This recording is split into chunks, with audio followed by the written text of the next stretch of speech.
Alice's Adventures in Wonderland. By Lewis Carroll. Contents. Chapter 1. Down Rabbit Hole. Chapter 2. The Pool of Tears. Chapter 3. A Caucus Race and a Long Tail. Chapter 4. The Rabbit Sends in a Little Bill. Chapter 5. Advice from a Caterpillar. Chapter 6. Pig and Pepper. Chapter 7. A Mad Tea Party. Chapter 8. The Queen's Croquet Ground. Chapter 9. The Mock Turtle's Story. Chapter 10. The Lobster Quadrille. Chapter 11. Who Stole the Tarts? Chapter 12. Alice's Evidence. Chapter 1. Down the Rabbit Hole. Alice was beginning to get very tired of sitting by her sister on the bank, and of having nothing to do. Once or twice she had peeped into the book her sister was reading, but it had no pictures or conversations in it, and what is the use of a book, thought Alice, without pictures or conversation? So she was considering in her own mind, as well as she could, for the hot day made her feel very sleepy and stupid, whether the pleasure of making a daisy chain would be worth the trouble of getting up and picking the daisies, when suddenly a white rabbit with pink eyes ran close by her. There was nothing so very remarkable in that, nor did Alice think it so very much out of the way to hear the rabbit say to itself, "Oh dear! Oh dear! I shall be late." When she thought over afterwards, it occurred to her that she ought to have wondered at this, but at the time it all seemed quite natural. But when the rabbit actually took a watch out of its waistcoat pocket, and looked at it, and then hurried on, Alice started to her feet, for it flashed across her mind that she had never before seen a rabbit with either a waistcoat pocket, or a watch to take out of it, and burning with curiosity, she ran across the field after it, and fortunately was just in time to see it pop down a large rabbit hole under the hedge. In another moment down went Alice after it, never once considering how in the world she was to get out again. The rabbit hole went straight on like a tunnel for some way, and then dipped suddenly down, so suddenly that Alice had not a moment to think about stopping herself before she found herself falling down a very deep well. Either the well was very deep, or she fell very slowly, for she had plenty of time as she went down to look about her and to wonder what was going to happen next. First, she tried to look down and make out what she was coming to, but it was too dark to see anything. Then she looked at the sides of the well, and noticed that they were filled with cupboards and bookshelves. Here and there she saw maps and pictures hung upon pegs. She took down a jar from one of the shelves as she passed. It was labeled orange marmalade, but to her great disappointment it was empty. She did not like to drop the jar for fear of killing somebody, so managed to put it into one of the cupboards as she fell past it. "Well," thought Alice to herself, "after such a fall as this, I shall think nothing of tumbling downstairs. How brave they'll all think me at home. Why, I wouldn't say anything about it, even if I fell off the top of the house." Which was very likely true. Down, down, down. Would the fall never come to an end? "I wonder how many miles I've fallen by this time?" she said aloud. "I must be getting somewhere near the center of the earth. Let me see, that would be 4,000 miles down, I think." For, you see, Alice had learnt several things of this sort in her lessons in the schoolroom, and though this was not a very good opportunity for showing off her knowledge, as there was no one to listen to her, still it was good practice to say it over. Yes, that's about the right distance, but then I wonder what latitude or longitude I've got to? Alice had no idea what latitude was, or longitude either, but thought they were nice grand words to say. Presently she began again. "I wonder if I shall fall right through the earth. How funny it'll seem to come out among the people that walk with their heads downward. The antipathies, I think." She was rather glad there was no one listening, this time, as it didn't sound at all the right word, but I shall have to ask them what the name of the country is, you know. "Please, Mom, is this New Zealand or Australia?" And she tried to curtsy as she spoke. "Fancy curtsying as you're falling through the air. Do you think you could manage it? And what an ignorant little girl she'll think me for asking. No, it'll never do to ask. Perhaps I shall see it written up somewhere. Down, down, down. There was nothing else to do, so Alice soon began talking again. "Dinah'll miss me very much tonight, I should think. Dinah was the cat. I hope they'll remember her saucer of milk at tea time. Dinah my dear, I wish you were down here with me. There are no mice in the air, I'm afraid, but you might catch a bat, and that's very like a mouse, you know. But do cats eat bats, I wonder?" And here Alice began to get rather sleepy, and went on saying to herself, in a dreamy sort of way, "Do cats eat bats? Do cats eat bats? And sometimes, do bats eat cats?" For, you see, as she couldn't answer either question, it didn't much matter which way she put it.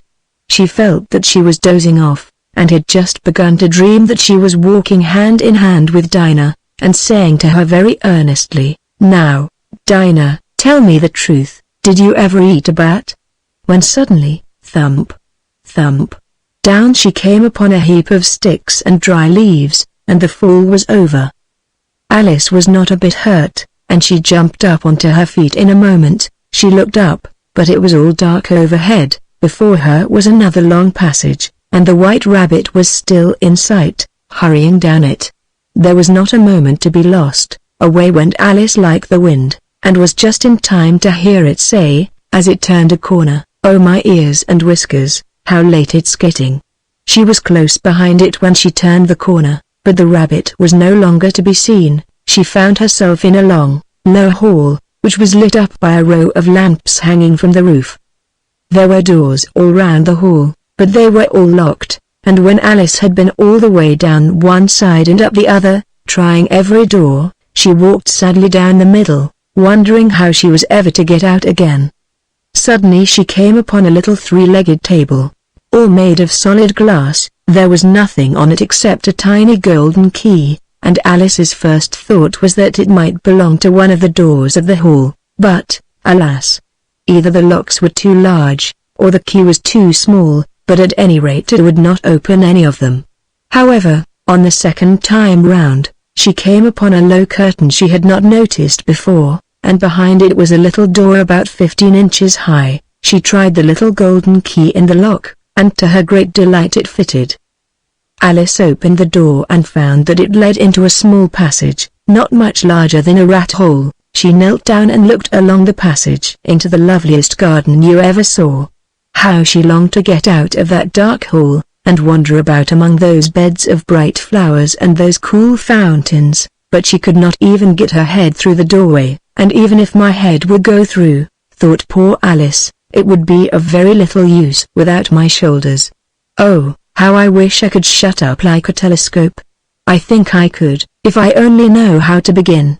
For, you see, so many out-of-the-way things had happened lately, that Alice had begun to think that very few things indeed were really impossible. There seemed to be no use in waiting by the little door, so she went back to the table, half hoping she might find another key on it, or at any rate a book of rules for shutting people up like telescopes. This time she found the little bottle on it, which certainly was not here before, said Alice, and round the neck of the bottle was a paper label, with the words "Drink Me" beautifully printed on it in large letters. It was all very well to say "Drink me," but the wise little Alice was not going to do that in a hurry. "No, I'll look first," she said, "and see whether it's marked poison or not," for she had read several nice little histories about children who had got burnt, and eaten up by wild beasts and other unpleasant things, all because they would not remember the simple rules their friends had taught them, such as, that a red-hot poker will burn you if you hold it too long, and that if you cut your finger very deeply with a knife, it usually bleeds, and she had never forgotten that, if you drink much from a bottle marked poison, it is almost certain to disagree with you, sooner or later. However, this bottle was not marked poison, so Alice ventured to taste it, and finding it very nice, it had, in fact, a sort of mixed flavor of cherry tart, custard, pineapple, roast turkey, toffee, and hot buttered toast. She very soon finished it off. "What a curious feeling," said Alice, "I must be shutting up like a telescope." And so it was indeed. She was now only 10 inches high, and her face brightened up at the thought that she was now the right size for going through the little door into that lovely garden. First, however, she waited for a few minutes to see if she was going to shrink any further. She felt a little nervous about this, for it might end, you know, said Alice to herself, in my going out altogether, like a candle. I wonder what I should be like then? And she tried to fancy what the flame of a candle is like after the candle is blown out, for she could not remember ever having seen such a thing. After a while, finding that nothing more happened, she decided on going into the garden at once, but, alas for poor Alice. When she got to the door, she found she had forgotten the little golden key, and when she went back to the table for it, she found she could not possibly reach it. She could see it quite plainly through the glass, and she tried her best to climb up one of the legs of the table, but it was too slippery, and when she had tired herself out with trying, the poor little thing sat down and cried. Come, there's no use in crying like that, said Alice to herself, rather sharply. I advise you to leave off this minute. She generally gave herself very good advice, though she very seldom followed it, and sometimes she scolded herself so severely as to bring tears into her eyes, and once she remembered trying to box her own ears for having cheated herself in a game of croquet she was playing against herself, for this curious child was very fond of pretending to be two people. But it's no use now, thought poor Alice, to pretend to be two people. Why, there's hardly enough of me left to make one respectable person. Soon her eye fell on a little glass box that was lying under the table. She opened it, and found in it a very small cake, on which the words "Eat me" were beautifully marked in currants. Well, I'll eat it, said Alice, and if it makes me grow larger, I can reach the key, and if it makes me grow smaller, I can creep under the door, so either way I'll get into the garden, and I don't care which happens. She ate a little bit, and said anxiously to herself, which way? Which way? Holding her hand on the top of her head to feel which way it was growing, and she was quite surprised to find that she remained the same size. To be sure, this generally happens when one eats cake, but Alice had got so much into the way of expecting nothing but out-of-the-way things to happen, that it seemed quite dull and stupid for life to go on in the common way. So she set to work, and very soon finished off the cake. Chapter 2. The Pool of Tears. Curiouser and curiouser, cried Alice. She was so much surprised, that for the moment she quite forgot how to speak good English. Now I'm opening out like the largest telescope that ever was. Goodbye, feet. For when she looked down at her feet, they seemed to be almost out of sight, they were getting so far off. Oh, my poor little feet, I wonder who will put on your shoes and stockings for you now, dears. I'm sure I shan't be able. I shall be a great deal too far off to trouble myself about you. You must manage the best way you can but I must be kind to them, thought Alice, or perhaps they won't walk the way I want to go. Let me see, I'll give them a new pair of boots every Christmas. And she went on planning to herself how she would manage it. They must go by the carrier, she thought, and how funny it'll seem, sending presents to one's own feet. And how odd the directions will look. Alice's right foot, Esquire Hearthrug. Near the fender, with Alice's love. Oh dear, what nonsense I'm talking. Just then her head struck against the roof of the hall. In fact she was now more than 9 feet high, and she at once took up the little golden key and hurried off to the garden door. Poor Alice. It was as much as she could do, lying down on one side, to look through into the garden with one eye, but to get through was more hopeless than ever. She sat down and began to cry again. You ought to be ashamed of yourself, said Alice, a great girl like you, she might well say this, to go on crying in this way. Stop this moment, I tell you. But she went on all the same, shedding gallons of tears, until there was a large pool all round her, about 4 inches deep and reaching half down the hall. After a time she heard a little pattering of feet in the distance, and she hastily dried her eyes to see what was coming. It was the White Rabbit returning, splendidly dressed, with a pair of white kid gloves in one hand and a large fan in the other. He came trotting along in a great hurry, muttering to himself as he came, "Oh, the Duchess, the Duchess. Oh, won't she be savage if I've kept her waiting?" Alice felt so desperate that she was ready to ask help of anyone, so, when the rabbit came near her, she began, in a low, timid voice, "If you please, sir." The rabbit started violently, dropped the white kid gloves and the fan, and scurried away into the darkness as hard as he could go. Alice took up the fan and gloves, and, as the hall was very hot, she kept fanning herself all the time she went on talking. "Dear, dear. How queer everything is today. And yesterday things went on just as usual. I wonder if I've been changed in the night? Let me think, was I the same when I got up this morning? I almost think I can remember feeling a little different. But if I'm not the same, the next question is, who in the world am I? Ah, that's the great puzzle." And she began thinking over all the children she knew that were of the same age as herself, to see if she could have been changed for any of them. "I'm sure I'm not Ada," she said, "for her hair goes in such long ringlets, and mine doesn't go in ringlets at all, and I'm sure I can't be Mabel, for I know all sorts of things, and oh, she knows such a very little. Besides, she's she, and am I, and oh dear, how puzzling it all is. I'll try if I know all the things I used to know. Let me see, 4 times 5 is 12, and 4 times 6 is 13, and 4 times 7 is oh dear. I shall never get to 20 at that rate. However, the multiplication table doesn't signify. Let's try geography. London is the capital of Paris, and Paris is the capital of Rome, and Rome no, that's all wrong, I'm certain. I must have been changed for Mabel. I'll try and say how doth the little, and she crossed her hands on her lap as if she were saying lessons, and began to repeat it, but her voice sounded hoarse and strange, and the words did not come the same as they used to do. How doth the little crocodile improve his shining tail, and pour the waters of the Nile on every golden scale?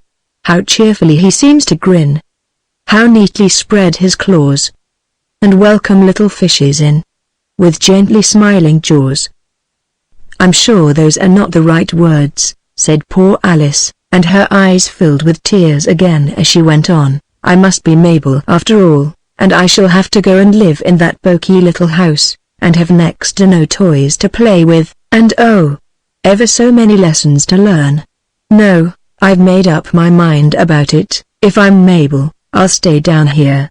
It'll be no use their putting their heads down and saying come up again, dear. I shall only look up and say who am I then? Tell me that first, and then, if I like being that person, I'll come up. If not, I'll stay down here till I'm somebody else. But, oh dear, cried Alice, with a sudden burst of tears, I do wish they would put their heads down. I am so very tired of being all alone here. As she said this she looked down at her hands, and was surprised to see that she had put on one of the rabbit's little white kid gloves while she was talking. How can I have done that? She thought. I must be growing small again. She got up and went to the table to measure herself by it, and found that, as nearly as she could guess, she was now about 2 feet high, and was going on shrinking rapidly. She soon found out that the cause of this was the fan she was holding, and she dropped it hastily, just in time to avoid shrinking away altogether. That was a narrow escape, said Alice, a good deal frightened at the sudden change, but very glad to find herself still in existence. And now for the garden. And she ran with all speed back to the little door, but, alas! The little door was shut again, and the little golden key was lying on the glass table as before, and things are worse than ever, thought the poor child, for I never was so small as this before, never. And I declare it's too bad, that it is. As she said these words her foot slipped, and in another moment, splash! She was up to her chin in salt water. Her first idea was that she had somehow fallen into the sea, and in that case I can go back by railway, she said to herself.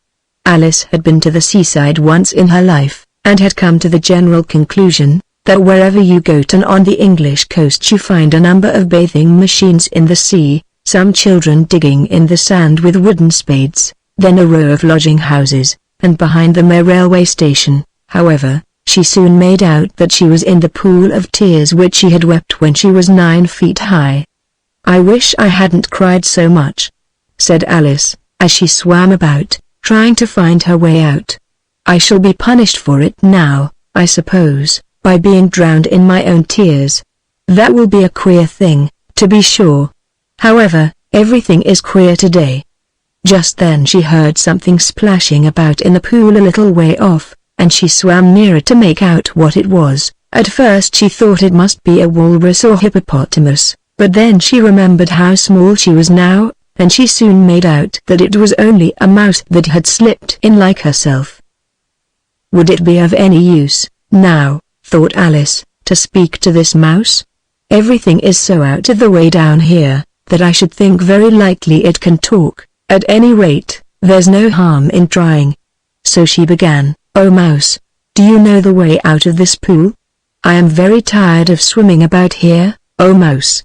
Alice thought this must be the right way of speaking to a mouse. She had never done such a thing before, but she remembered having seen in her brother's Latin grammar, "A mouse of a mouse to a mouse, a mouse, oh mouse." The mouse looked at her rather inquisitively, and seemed to her to wink with one of its little eyes, but it said nothing. "Perhaps it doesn't understand English," thought Alice. "I dare say it's a French mouse, come over with William the Conqueror." For, with all her knowledge of history, Alice had no very clear notion how long ago anything had happened, so she began again, "Ouest march at?" which was the first sentence in her French lesson book. The mouse gave a sudden leap out of the water, and seemed to quiver all over with fright. "Oh, I beg your pardon," cried Alice hastily, afraid that she had hurt the poor animal's feelings. "I quite forgot you didn't like cats." "Not like cats?" cried the mouse, in a shrill, passionate voice. "Would you like cats if you were me?"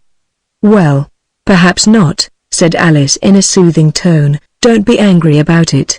And yet I wish I could show you our cat Dinah. I think you'd take a fancy to cats if you could only see her. She is such a dear quiet thing," Alice went on, half to herself, as she swam lazily about in the pool, "and she sits purring so nicely by the fire, licking her paws and washing her face, and she is such a nice soft thing to nurse, and she's such a capital one for catching mice." "Oh, I beg your pardon," cried Alice again, for this time the mouse was bristling all over, and she felt certain it must be really offended. "We won't talk about her any more if you'd rather not." "We indeed," cried the mouse, who was trembling down to the end of his tail. "As if I would talk on such a subject. Our family always hated cats, nasty, low, vulgar things. Don't let me hear the name again." "I won't indeed," said Alice, in a great hurry to change the subject of conversation. Are you fond of dogs?" The mouse did not answer, so Alice went on eagerly, "There is such a nice little dog near our house I should like to show you. A little bright-eyed terrier, you know, with such long curly brown hair.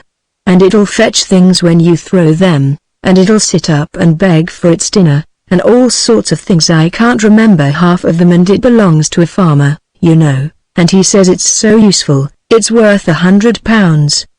He says it kills all the rats and deer," cried Alice in a sorrowful tone. "I'm afraid I've offended it again." For the mouse was swimming away from her as hard as it could go, and making quite a commotion in the pool as it went.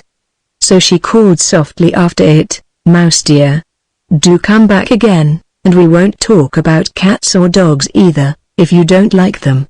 When the mouse heard this, it turned round and swam slowly back to her. Its face was quite pale, with passion, Alice thought, and it said in a low trembling voice, "Let us get to the shore, and then I'll tell you my history, and you'll understand why it is I hate cats and dogs." It was high time to go, for the pool was getting quite crowded with the birds and animals that had fallen into it. There were a duck and a dodo, a lorry and an eaglet, and several other curious creatures. Alice led the way, and the whole party swam to the shore. Chapter 3. A Caucus Race and a Long Tail. They were indeed a queer-looking party that assembled on the bank, the birds with draggled feathers, the animals with their fur clinging close to them, and all dripping wet, cross, and uncomfortable. The first question of course was, how to get dry again. They had a consultation about this, and after a few minutes it seemed quite natural to Alice to find herself talking familiarly with them, as if she had known them all her life. Indeed, she had quite a long argument with the lorry, who at last turned sulky, and would only say, "I am older than you, and must know better," and this Alice would not allow without knowing how old it was, and, as the lorry positively refused to tell its age, there was no more to be said. At last the mouse, who seemed to be a person of authority among them, called out, "Sit down, all of you, and listen to me. I'll soon make you dry enough." They all sat down at once, in a large ring, with the mouse in the middle. Alice kept her eyes anxiously fixed on it, for she felt sure she would catch a bad cold if she did not get dry very soon. "Ahem," said the mouse with an important air, "are you all ready? This is the driest thing I know. Silence all round, if you please." William the Conqueror, whose cause was favored by the Pope, was soon submitted to by the English, who wanted leaders, and had been of late much accustomed to usurpation and conquest. Edwin and Morcar, the Earls of Mercia and Northumbria. "Ugh," said the lorry, with a shiver. "I beg your pardon," said the mouse, frowning, but very politely. "Did you speak?" "Not I," said the lorry hastily. "I thought you did," said the mouse. I proceed. Edwin and Morcar, the Earls of Mercia and Northumbria, declared for him, and even Stigand, the patriotic Archbishop of Canterbury, found it advisable. "Found what?" said the duck. "Found it," the mouse replied rather crossly. "Of course you know what it means." "I know what it means well enough. When I find a thing," said the duck, "it's generally a frog or a worm. The question is, what did the Archbishop find?" The mouse did not notice this question, but hurriedly went on, "Found it advisable to go with Edgar Atheling to meet William and offer him the crown. William's conduct at first was moderate, but the insolence of his Normans. How are you getting on now, my dear?" it continued, turning to Alice as it spoke.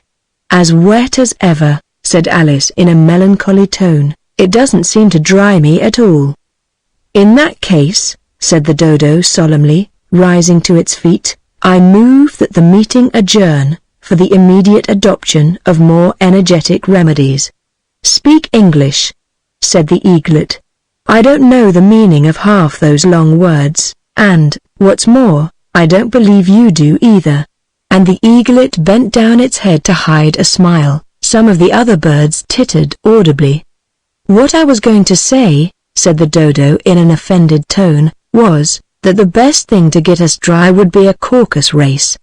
"What is a caucus race?"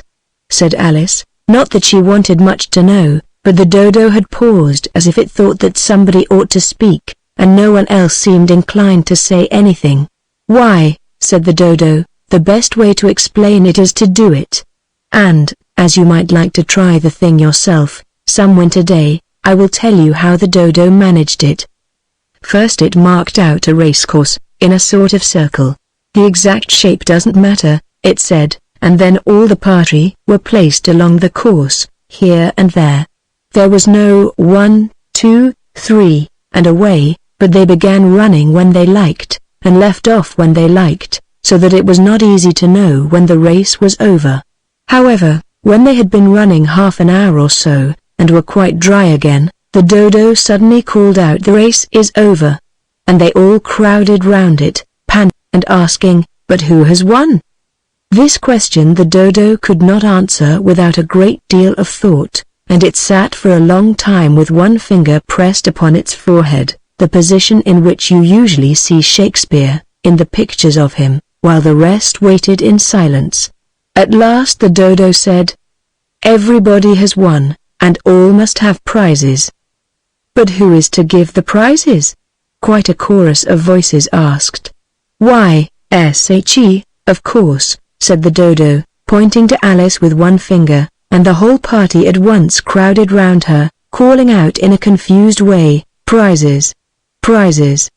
Alice had no idea what to do, and in despair she put her hand in her pocket, and pulled out a box of comfits. Luckily the salt water had not got into it, and handed them round as prizes.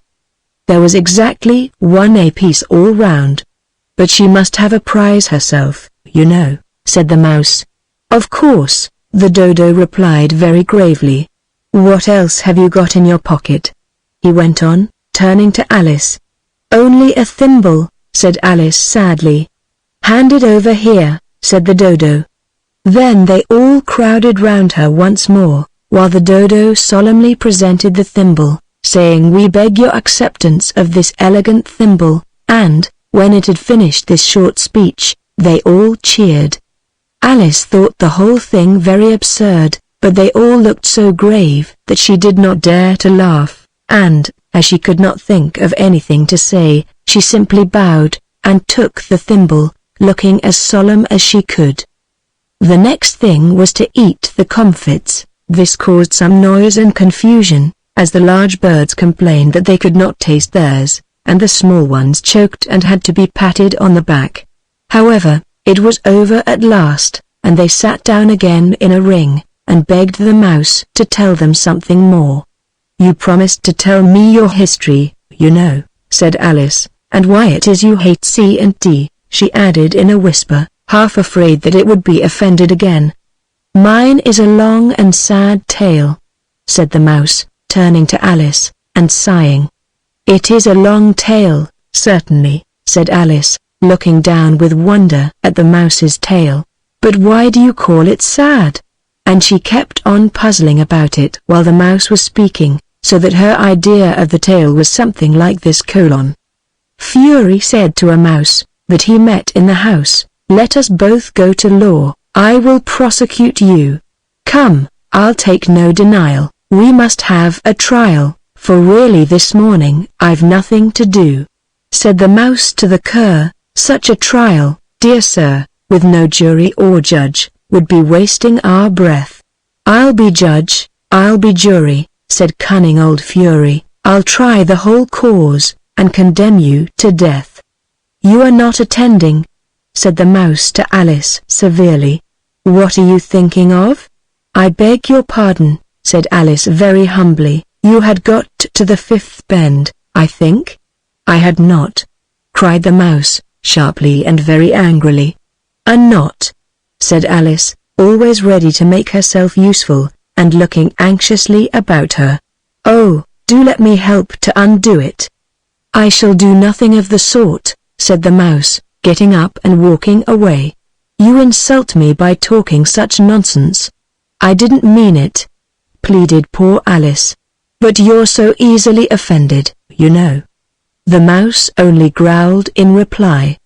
"Please come back and finish your story," Alice called after it, and the others all joined in chorus, "Yes, please do."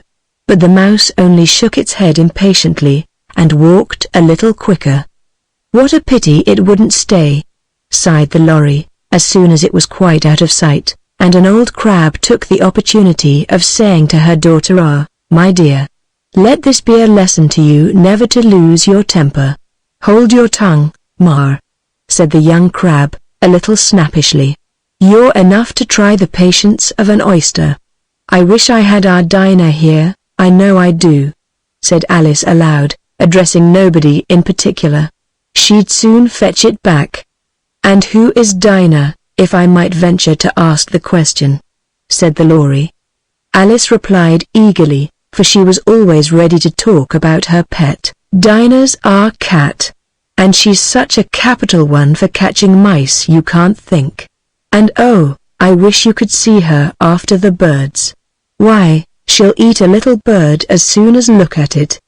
This speech caused a remarkable sensation among the party.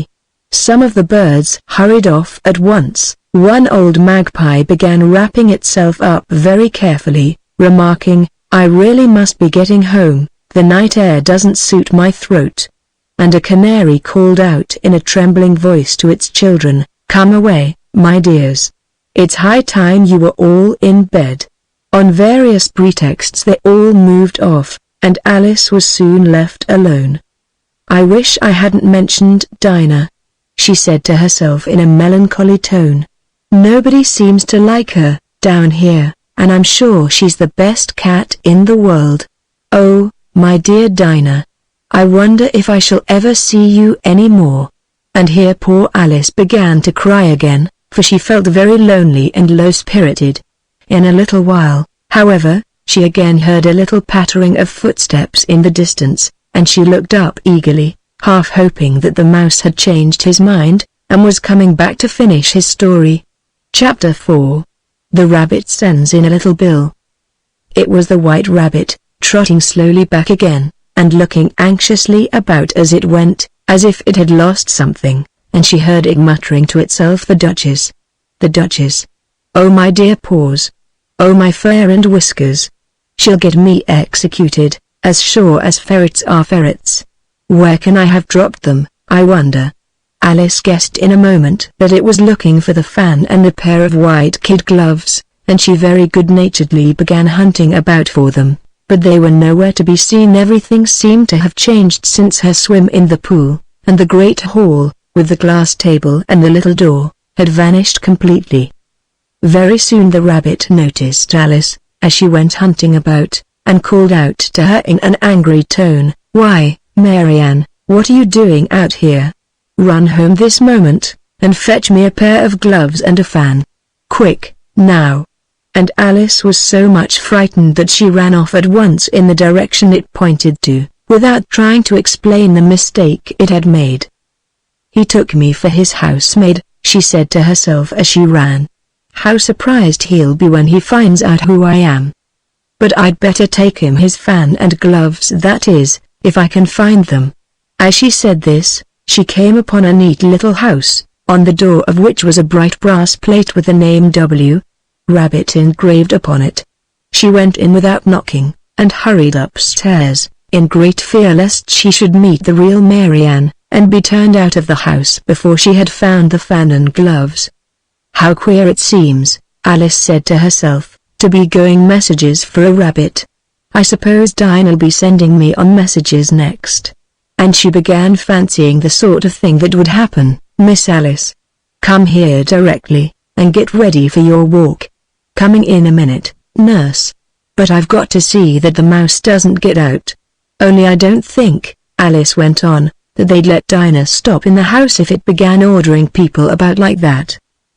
By this time she had found her way into a tidy little room with a table in the window, and on it, as she had hoped, a fan and 2 or 3 pairs of tiny white kid gloves. She took up the fan and a pair of the gloves, and was just going to leave the room, when her eye fell upon a little bottle that stood near the looking-glass.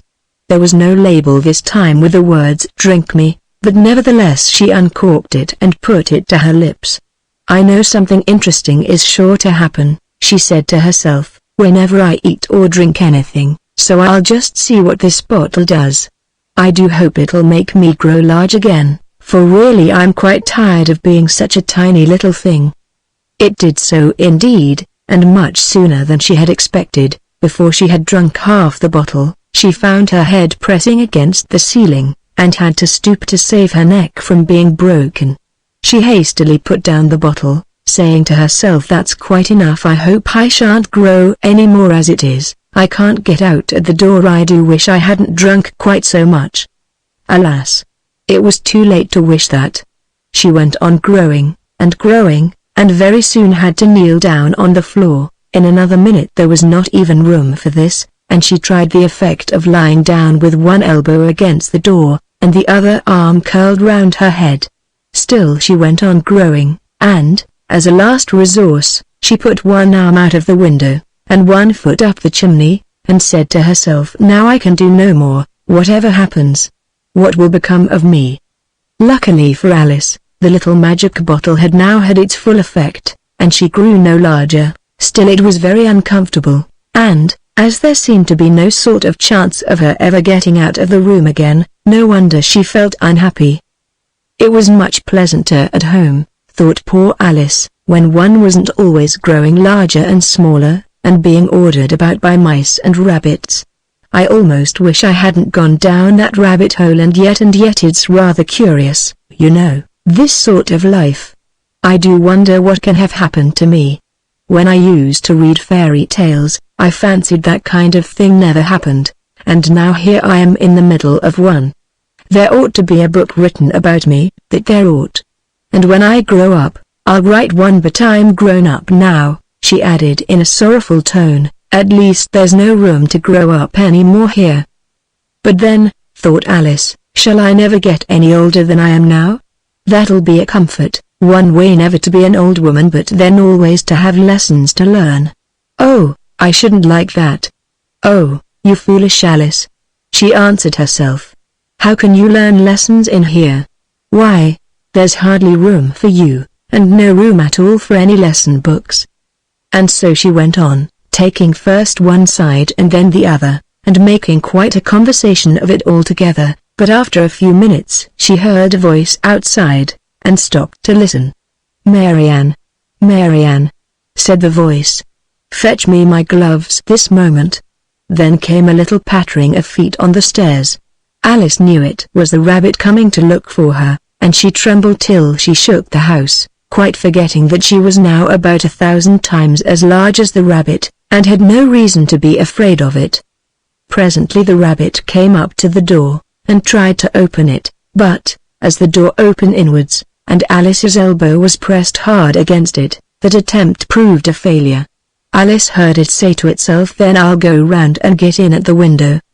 "That you won't," thought Alice, and, after waiting till she fancied she heard the rabbit just under the window, she suddenly spread out her hand, and made a snatch in the air. She did not get hold of anything, but she heard a little shriek and a fall, and a crash of broken glass, from which she concluded that it was just possible it had fallen into a cucumber frame, or something of the sort. Next came an angry voice, the rabbit's "Pat, Pat, where are you?" And then a voice she had never heard before, "Sure, then I'm here. Digging for apples, Your Honor." "Digging for apples, indeed," said the rabbit angrily. "Here. Come and help me out of this." Sounds of more broken glass. "Now tell me, Pat, what's that in the window?" "Sure, it's an arm, Your Honor." He pronounced it "arm." "An arm, you goose. Whoever saw one that size? Why, it fills the whole window." "Sure, it does, Your Honor, but it's an arm for all that." "Well, it's got no business there, at any rate, go and take it away." There was a long silence after this, and Alice could only hear whispers now and then, such as, "Sure, I don't like it, Your Honor, at all, at all. Do as I tell you, you coward." And at last she spread out her hand again, and made another snatch in the air. This time there were two little shrieks, and more sounds of broken glass. "What a number of cucumber frames there must be," thought Alice. "I wonder what they'll do next. As for pulling me out of the window, I only wish they could. I'm sure I don't want to stay in here any longer." She waited for some time without hearing anything more. At last came a rumbling of little cartwheels, and the sound of a good many voices all talking together. She made out the words, "Where's the other ladder? Why, I hadn't to bring but one, Bill's got the other bill. Fetch it here, lad! Here, put 'em up at this corner, no, tie 'em together first, they don't reach half high enough yet, oh. They'll do well enough, don't be particular here, Bill. Catch hold of this rope, will the roof bear? Mind that loose slate, oh, it's coming down. Heads below." A loud crash now. Who did that? It was Bill. "I fancy who's to go down the chimney? Nay, I shan't." "You do it! That I won't." Then "Bill's to go down here, Bill. The master says you're to go down the chimney." "Oh. So Bill's got to come down the chimney, has he?" said Alice to herself. "Shy, they seem to put everything upon Bill. I wouldn't be in Bill's place for a good deal. This fireplace is narrow, to be sure, but I think I can kick a little." She drew her foot as far down the chimney as she could, and waited till she heard a little animal, she couldn't guess of what sort it was, scratching and scrambling about in the chimney close above her. Then, saying to herself, "This is Bill," she gave one sharp kick, and waited to see what would happen next. The first thing she heard was a general chorus of "There goes Bill." Then the rabbit's voice along, "Catch him, you by the hedge." Then silence, and then another confusion of voices. "Hold up his head, Brandy, now don't choke him. How was it, old fellow? What happened to you? Tell us all about it." Last came a little feeble, squeaking voice. "That's Bill," thought Alice. "Well, I hardly know no more, thank ye. I'm better now, but I'm a deal too flustered to tell you. All I know is, something comes at me like a jack-in-the-box, and up I goes like a skyrocket." "So you did, old fellow," said the others. "We must burn the house down," said the rabbit's voice, and Alice called out as loud as she could, "If you do, I'll set Dinah at you." There was a dead silence instantly, and Alice thought to herself, "I wonder what they will do next. If they had any sense, they'd take the roof off." After a minute or two, they began moving about again, and Alice heard the rabbit say, "A barrowful will do, to begin with." A barrowful of what? thought Alice, but she had not long to doubt, for the next moment a shower of little pebbles came rattling in at the window, and some of them hit her in the face. "I'll put a stop to this," she said to herself, and shouted out, "You'd better not do that again," which produced another dead silence. Alice noticed with some surprise that the pebbles were all turning into little cakes as they lay on the floor, and a bright idea came into her head. "If I eat one of these cakes," she thought, "it's sure to make some change in my size, and as it can't possibly make me larger, it must make me smaller, I suppose."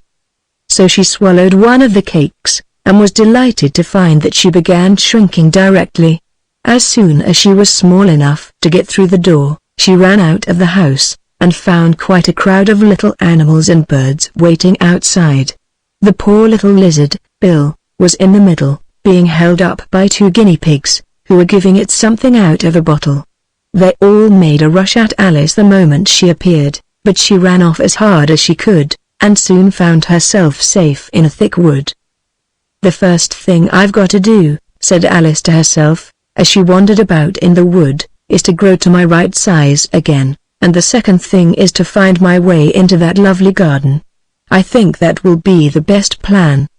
It sounded an excellent plan, no doubt, and very neatly and simply arranged. The only difficulty was, that she had not the smallest idea how to set about it, and while she was peering about anxiously among the trees, a little sharp bark just over her head made her look up in a great hurry. An enormous puppy was looking down at her with large round eyes, and feebly stretching out one paw, trying to touch her. "Poor little thing," said Alice, in a coaxing tone, and she tried hard to whistle to it, but she was terribly frightened all the time at the thought that it might be hungry, in which case it would be very likely to eat her up in spite of all her coaxing. Hardly knowing what she did, she picked up a little bit of stick, and held it out to the puppy, whereupon the puppy jumped into the air off all its feet at once, with a yelp of delight, and rushed at the stick, and made believe to worry it. Then Alice dodged behind a great thistle, to keep herself from being run over, and the moment she appeared on the other side, the puppy made another rush at the stick, and tumbled head over heels in its hurry to get hold of it. Then Alice, thinking it was very like having a game of play with a cart horse, and expecting every moment to be trampled under its feet, ran round the thistle again. Then the puppy began a series of short charges at the stick, running a very little way forwards each time and a long way back, and barking hoarsely all the while, till at last it sat down a good way off, panting, with its tongue hanging out of its mouth, and its great eyes half shut.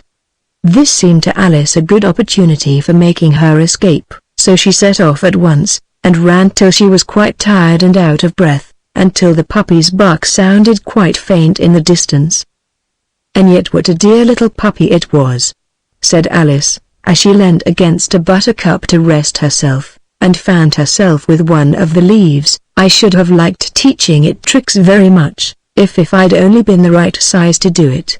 Oh dear, I'd nearly forgotten that I've got to grow up again." Let me see, how is it to be managed? I suppose I ought to eat or drink something or other, but the great question is, what? The great question certainly was, what? Alice looked all round her at the flowers and the blades of grass, but she did not see anything that looked like the right thing to eat or drink under the circumstances. There was a large mushroom growing near her, about the same height as herself, and when she had looked under it, and on both sides of it, and behind it, it occurred to her that she might as well look and see what was on the top of it.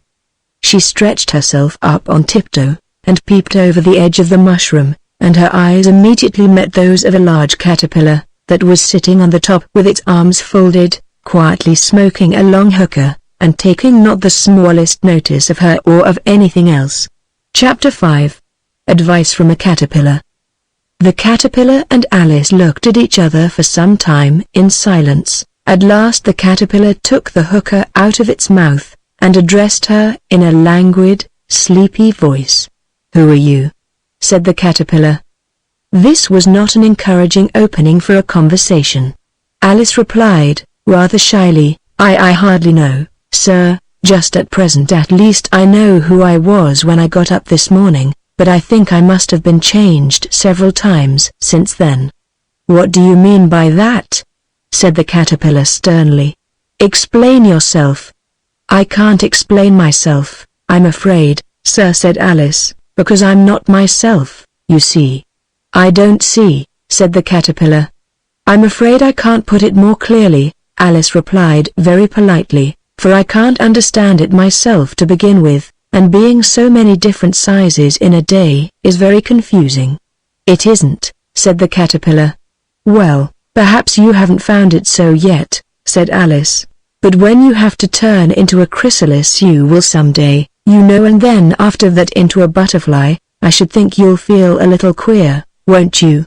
"Not a bit," said the caterpillar. "Well, perhaps your feelings may be different," said Alice. "All I know is, it would feel very queer to me." "You," said the caterpillar contemptuously. "Who are you?" Which brought them back again to the beginning of the conversation. Alice felt a little irritated at the caterpillar's making such very short remarks, and she drew herself up and said, very gravely, "I think you ought to tell me who you are, first." "Why?" said the caterpillar. Here was another puzzling question, and as Alice could not think of any good reason, and as the caterpillar seemed to be in a very unpleasant state of mind, she turned away.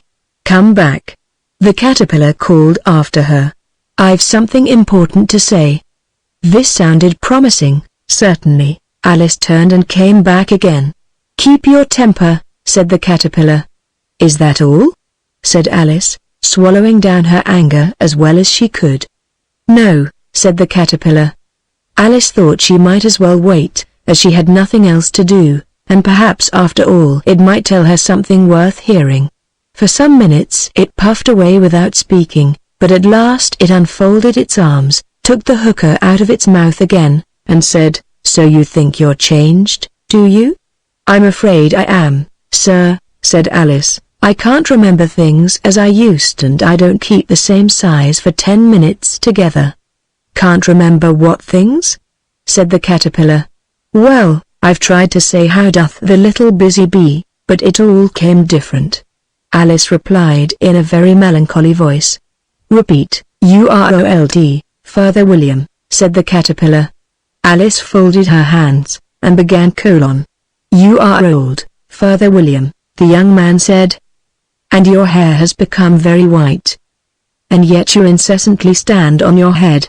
Do you think, at your age, it is right?" "In my youth," Father William replied to his son, "I feared it might injure the brain. But, now that I'm perfectly sure I have none, why, I do it again and again." "You are old," said the youth, "as I mentioned before, and have grown most uncommonly fat. Yet you turned a back somersault in at the door. Pray, what is the reason of that?" "In my youth," said the sage, as he shook his grey locks, "I kept all my limbs very supple. By the use of this ointment 1 shilling the box. Allow me to sell you a couple?" "You are old," said the youth, and your jaws are too weak for anything tougher than suet. Yet you finished the goose, with the bones and the beak. Pray how did you manage to do it? In my youth, said his father, I took to the law, and argued each case with my wife. And the muscular strength, which it gave to my jaw, has lasted the rest of my life. You are old, said the youth, one would hardly suppose that your eye was as steady as ever. Yet you balanced an eel on the end of your nose. What made you so awfully clever? I have answered 3 questions, and that is enough, said his father. Don't give yourself airs. Do you think I can listen all day to such stuff? Be off, or I'll kick you downstairs. That is not said right, said the caterpillar. Not quite right, I'm afraid, said Alice, timidly. Some of the words have got altered. It is wrong from beginning to end, said the caterpillar decidedly, and there was silence for some minutes. The caterpillar was the first to speak. What size do you want to be? It asked. Oh, I'm not particular as to size, Alice hastily replied, only one doesn't like changing so often, you know. I don't know, said the caterpillar. Alice said nothing. She had never been so much contradicted in her life before, and she felt that she was losing her temper. Are you content now? Said the caterpillar. Well, I should like to be a little larger, sir, if you wouldn't mind, said Alice. 3 inches is such a wretched height to be. It is a very good height indeed, said the caterpillar angrily, rearing itself upright as it spoke. It was exactly 3 inches high. But I'm not used to it, pleaded poor Alice in a piteous tone. And she thought of herself. I wish the creatures wouldn't be so easily offended. You'll get used to it in time, said the caterpillar, and it put the hookah into its mouth and began smoking again.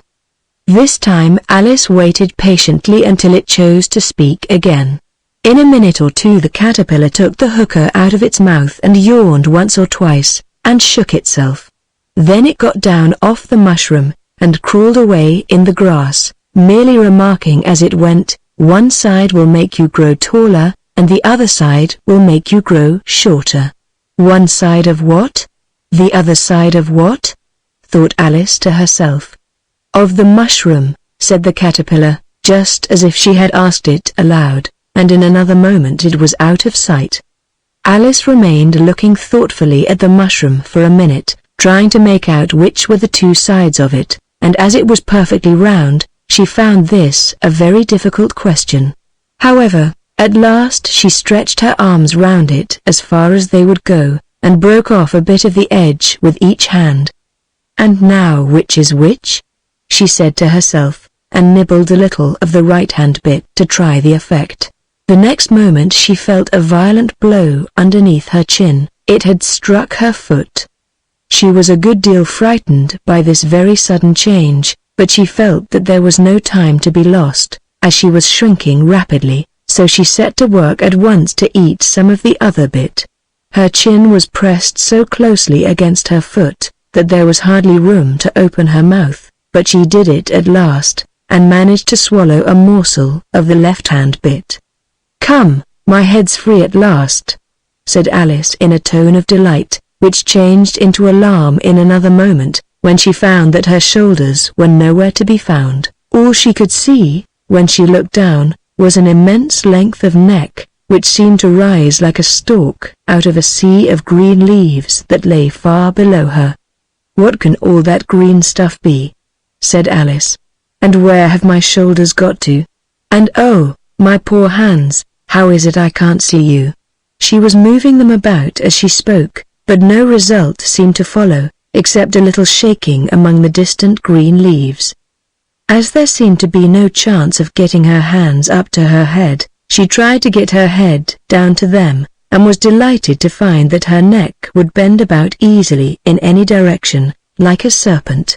She had just succeeded in curving it down into a graceful zigzag, and was going to dive in among the leaves, which she found to be nothing but the tops of the trees under which she had been wandering, when a sharp hiss made her draw back in a hurry. A large pigeon had flown into her face, and was beating her violently with its wings. "Serpent!" screamed the pigeon. "I'm not a serpent," said Alice indignantly. "Let me alone." "Serpent, I say again," repeated the pigeon, but in a more subdued tone, and added with a kind of sob, "I've tried every way, and nothing seems to suit them." "I haven't the least idea what you're talking about," said Alice. "I've tried the roots of trees, and I've tried banks, and I've tried hedges," the pigeon went on, without attending to her. "But those serpents, there's no pleasing them." Alice was more and more puzzled, but she thought there was no use in saying anything more till the pigeon had finished. "As if it wasn't trouble enough hatching the eggs," said the pigeon, "but I must be on the lookout for serpents night and day. Why, I haven't had a wink of sleep these 3 weeks." "I'm very sorry you've been annoyed," said Alice, who was beginning to see its meaning. "And just as I'd taken the highest tree in the wood," continued the pigeon, raising its voice to a shriek, "and just as I was thinking I should be free of them at last, they must needs come wriggling down from the sky. Ugh, serpent!" "But I'm not a serpent, I tell you," said Alice. I may. "Well, what are you?" said the pigeon. "I can see you're trying to invent something." I'm a little girl," said Alice, rather doubtfully, as she remembered the number of changes she had gone through that day. "A likely story indeed," said the pigeon in a tone of the deepest contempt. "I've seen a good many little girls in my time, but never one with such a neck as that. No, you're a serpent, and there's no use denying it. I suppose you'll be telling me next that you never tasted an egg." "I have tasted eggs, certainly," said Alice, who was a very truthful child, "but little girls eat eggs quite as much as serpents do, you know." "I don't believe it," said the pigeon, "but if they do, why then they're a kind of serpent, that's all I can say." This was such a new idea to Alice, that she was quite silent for a minute or two, which gave the pigeon the opportunity of adding, "You're looking for eggs, I know that well enough, and what does it matter to me whether you're a little girl or a serpent?" "It matters a good deal to me," said Alice hastily. "But I'm not looking for eggs, as it happens, and if I was, I shouldn't want yours. I don't like them raw." "Well, be off, then," said the pigeon in a sulky tone, as it settled down again into its nest. Alice crouched down among the trees as well as she could, for her neck kept getting entangled among the branches, and every now and then she had to stop and untwist it. After a while she remembered that she still held the pieces of mushroom in her hands, and she set to work very carefully, nibbling first at one and then at the other, and growing sometimes taller and sometimes shorter, until she had succeeded in bringing herself down to her usual height. It was so long since she had been anything near the right size, that it felt quite strange at first, but she got used to it in a few minutes, and began talking to herself, as usual. "Come, there's half my plan done now. How puzzling all these changes are. I'm never sure what I'm going to be, from one minute to another. However, I've got back to my right size. The next thing is, to get into that beautiful garden. How is that to be done, I wonder?" As she said this, she came suddenly upon an open place, with a little house in it about 4 feet high. "Whoever lives there," thought Alice, "it'll never do to come upon them this size. Why, I should frighten them out of their wits." So she began nibbling at the right-hand bit again, and did not venture to go near the house till she had brought herself down to 9 inches high. Chapter 6. Pig and Pepper. For a minute or two she stood looking at the house, and wondering what to do next, when suddenly a footman in livery came running out of the wood. She considered him to be a footman because he was in livery, otherwise, judging by his face only, she would have called him a fish, and rapped loudly at the door with his knuckles. It was opened by another footman in livery, with a round face, and large eyes like a frog, and both footmen, Alice noticed, had powdered hair that curled all over their heads. She felt very curious to know what it was all about, and crept a little way out of the wood to listen. The fish footman began by producing from under his arm a great letter, nearly as large as himself, and this he handed over to the other, saying, in a solemn tone, "For the Duchess. An invitation from the Queen to play croquet." The frog footman repeated, in the same solemn tone, only changing the order of the words a little, "From the Queen. An invitation for the Duchess to play croquet." Then they both bowed low, and their curls got entangled together. Alice laughed so much at this, that she had to run back into the wood for fear of their hearing her, and when she next peeped out the fish footman was gone, and the other was sitting on the ground near the door, staring stupidly up into the sky. Alice went timidly up to the door, and knocked. "There's no sort of use in knocking," said the footman, "and that for two reasons. First, because I'm on the same side of the door as you are, secondly, because they're making such a noise inside, no one could possibly hear you." And certainly there was a most extraordinary noise going on within, a constant howling and sneezing, and every now and then a great crash, as if a dish or kettle had been broken to pieces. "Please, then," said Alice, "how am I to get in?" "There might be some sense in your knocking," the footman went on without attending to her, "if we had the door between us. For instance, if you were inside, you might knock, and I could let you out, you know." He was looking up into the sky all the time he was speaking, and this Alice thought decidedly uncivil. "But perhaps he can't help it," she said to herself, "his eyes are so very nearly at the top of his head. But at any rate he might answer questions. How am I to get in?" she repeated, aloud. "I shall sit here," the footman remarked, "till tomorrow." At this moment the door of the house opened, and a large plate came skimming out, straight at the footman's head. It just grazed his nose, and broke to pieces against one of the trees behind him. Or next day, maybe, the footman continued in the same tone, exactly as if nothing had happened. "How am I to get in?" asked Alice again, in a louder tone. "Are you to get in at all?" said the footman. "That's the first question, you know." It was, no doubt, only Alice did not like to be told so. "It's really dreadful," she muttered to herself, "the way all the creatures argue. It's enough to drive one crazy." The footman seemed to think this a good opportunity for repeating his remark, with variations.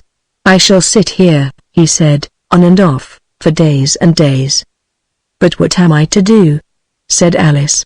"Anything you like," said the footman, and began whistling. "Oh, there's no use in talking to him," said Alice desperately, "he's perfectly idiotic." And she opened the door and went in. The door led right into a large kitchen, which was full of smoke from one end to the other. The Duchess was sitting on a three-legged stool in the middle, nursing a baby. The cook was leaning over the fire, stirring a large cauldron which seemed to be full of soup. "There's certainly too much pepper in that soup," Alice said to herself, as well as she could for sneezing. There was certainly too much of it in the air. Even the Duchess sneezed occasionally, and as for the baby, it was sneezing and howling alternately without a moment's pause. The only things in the kitchen that did not sneeze were the cook, and a large cat which was sitting on the hearth and grinning from ear to ear. "Please, would you tell me," said Alice, a little timidly, for she was not quite sure whether it was good manners for her to speak first, "why your cat grins like that?" "It's a Cheshire cat," said the Duchess, "and that's why." "Pig." She said the last word with such sudden violence that Alice quite jumped, but she saw in another moment that it was addressed to the baby, and not to her, so she took courage, and went on again: "I didn't know that Cheshire cats always grinned. In fact, I didn't know that cats could grin." "They all can," said the Duchess, "and most of 'em do." "I don't know of any that do," Alice said very politely, feeling quite pleased to have got into a conversation. "You don't know much," said the Duchess, "and that's a fact." Alice did not at all like the tone of this remark, and thought it would be as well to introduce some other subject of conversation.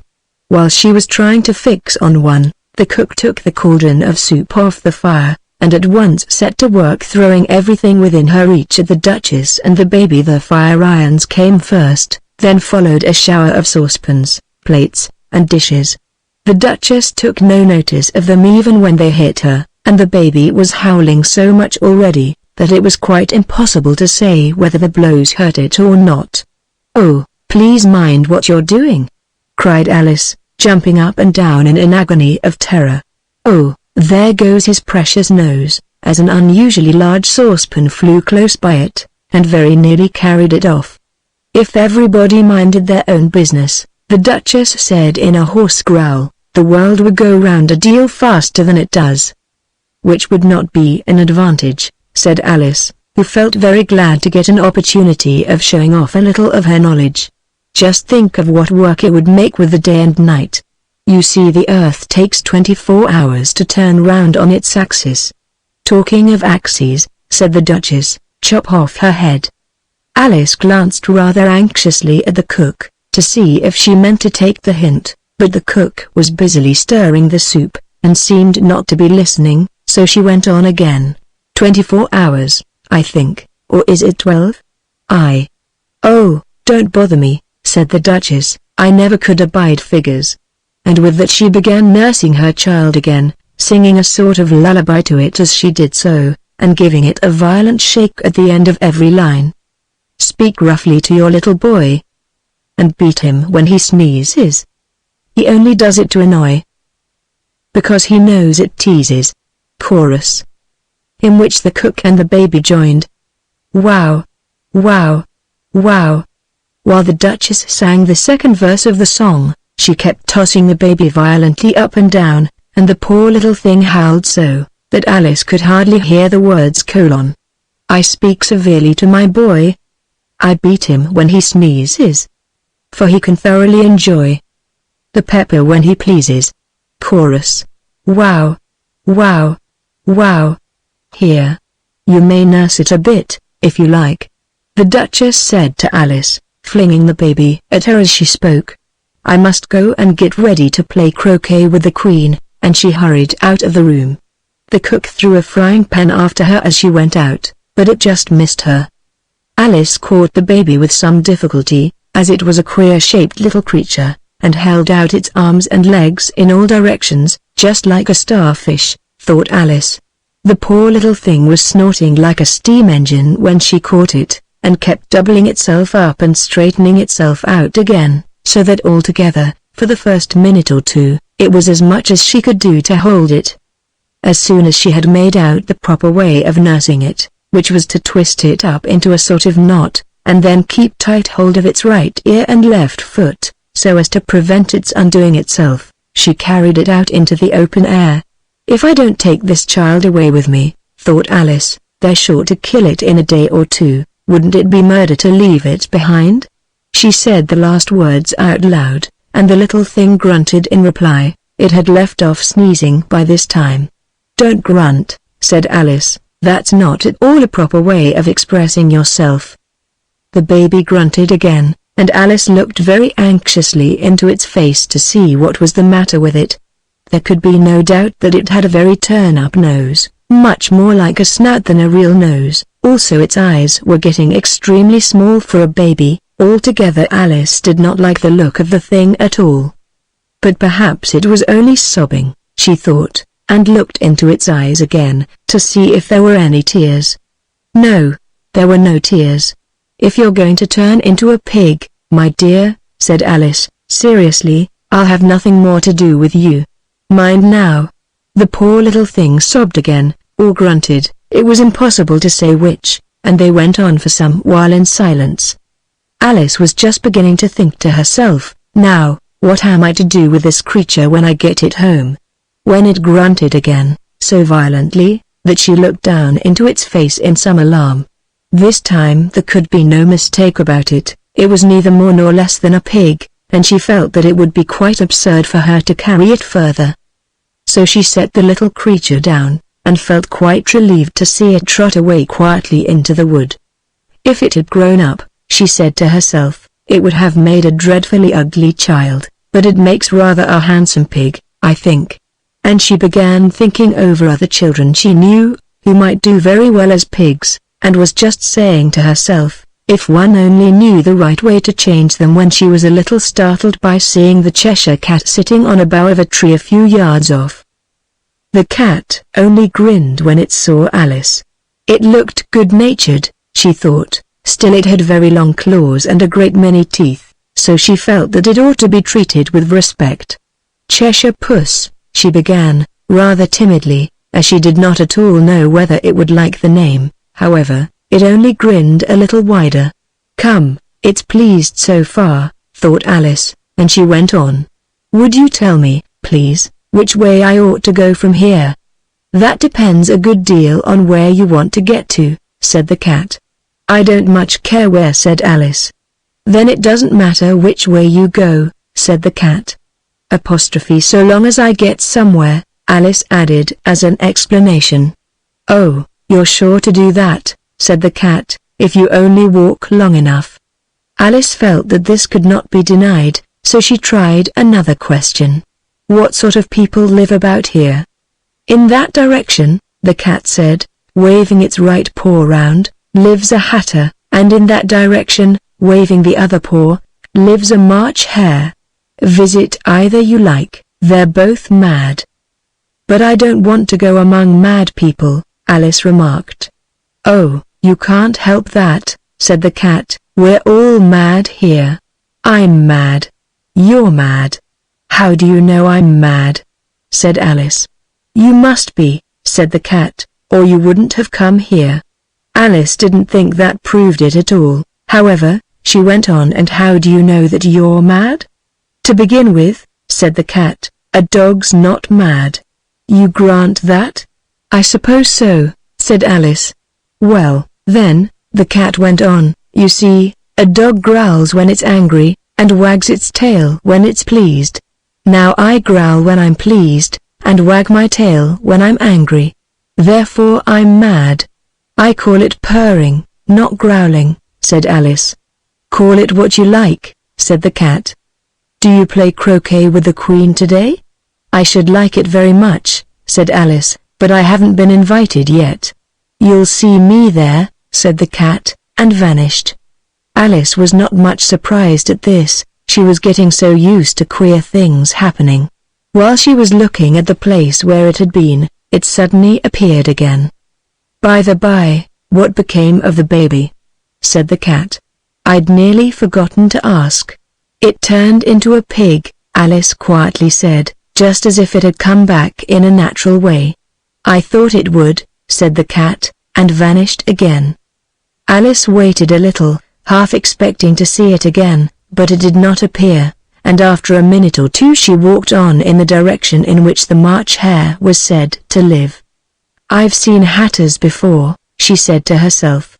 The March Hare will be much the most interesting, and perhaps as this is May, it won't be raving mad, at least not so mad as it was in March.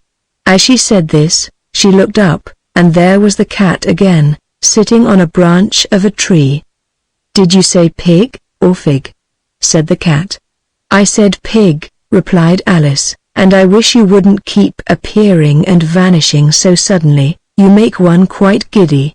All right, said the cat, and this time it vanished quite slowly, beginning with the end of the tail, and ending with the grin, which remained some time after the rest of it had gone.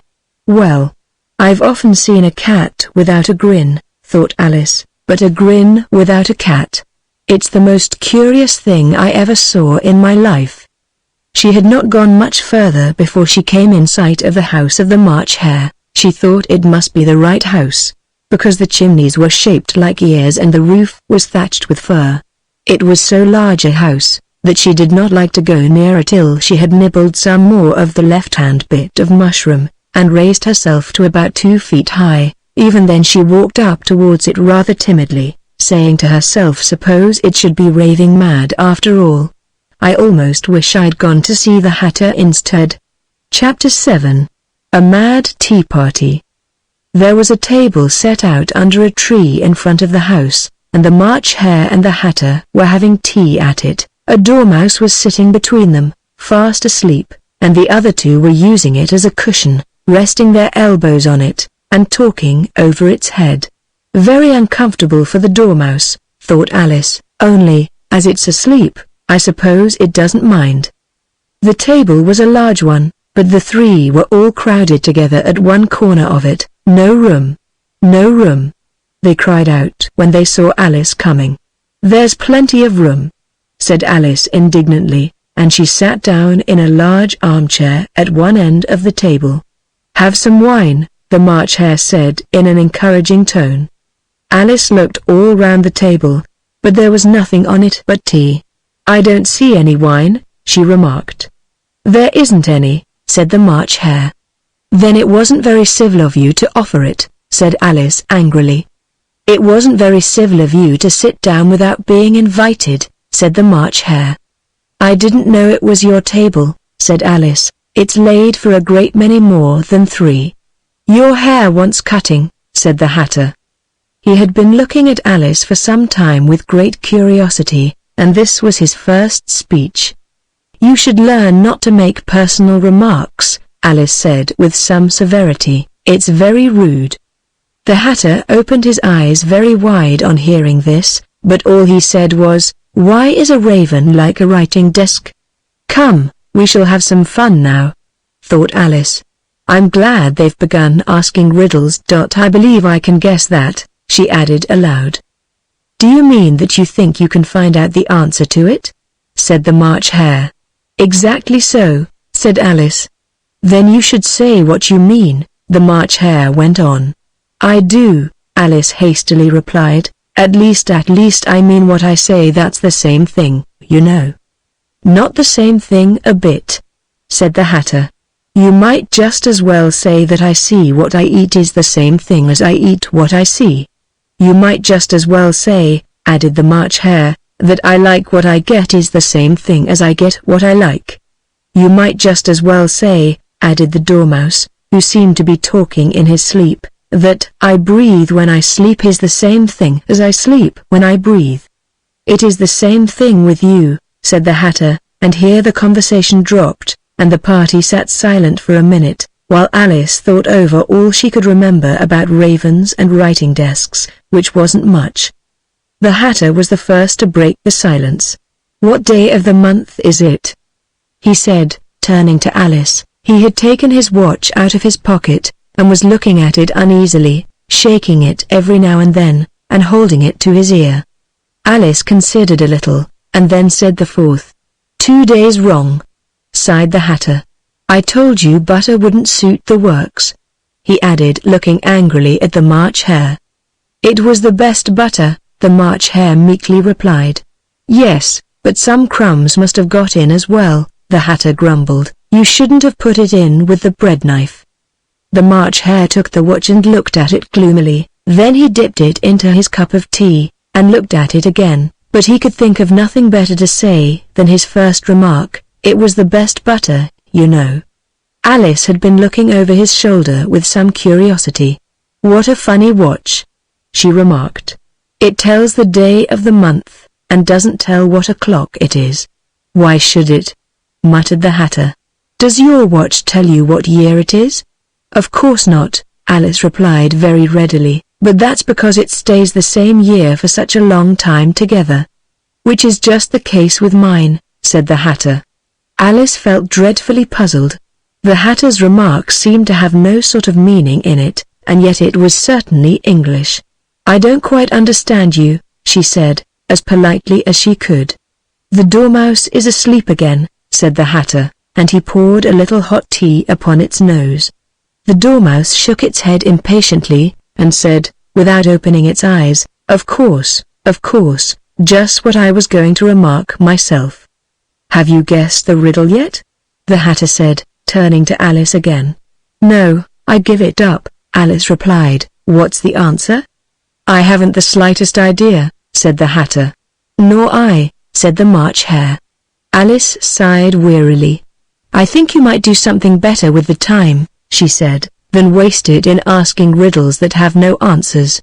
If you knew time as well as I do, said the Hatter, you wouldn't talk about wasting it. It's him.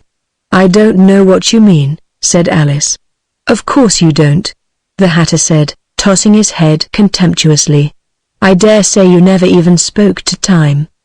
Perhaps not, Alice cautiously replied, but I know I have to beat time when I learn music.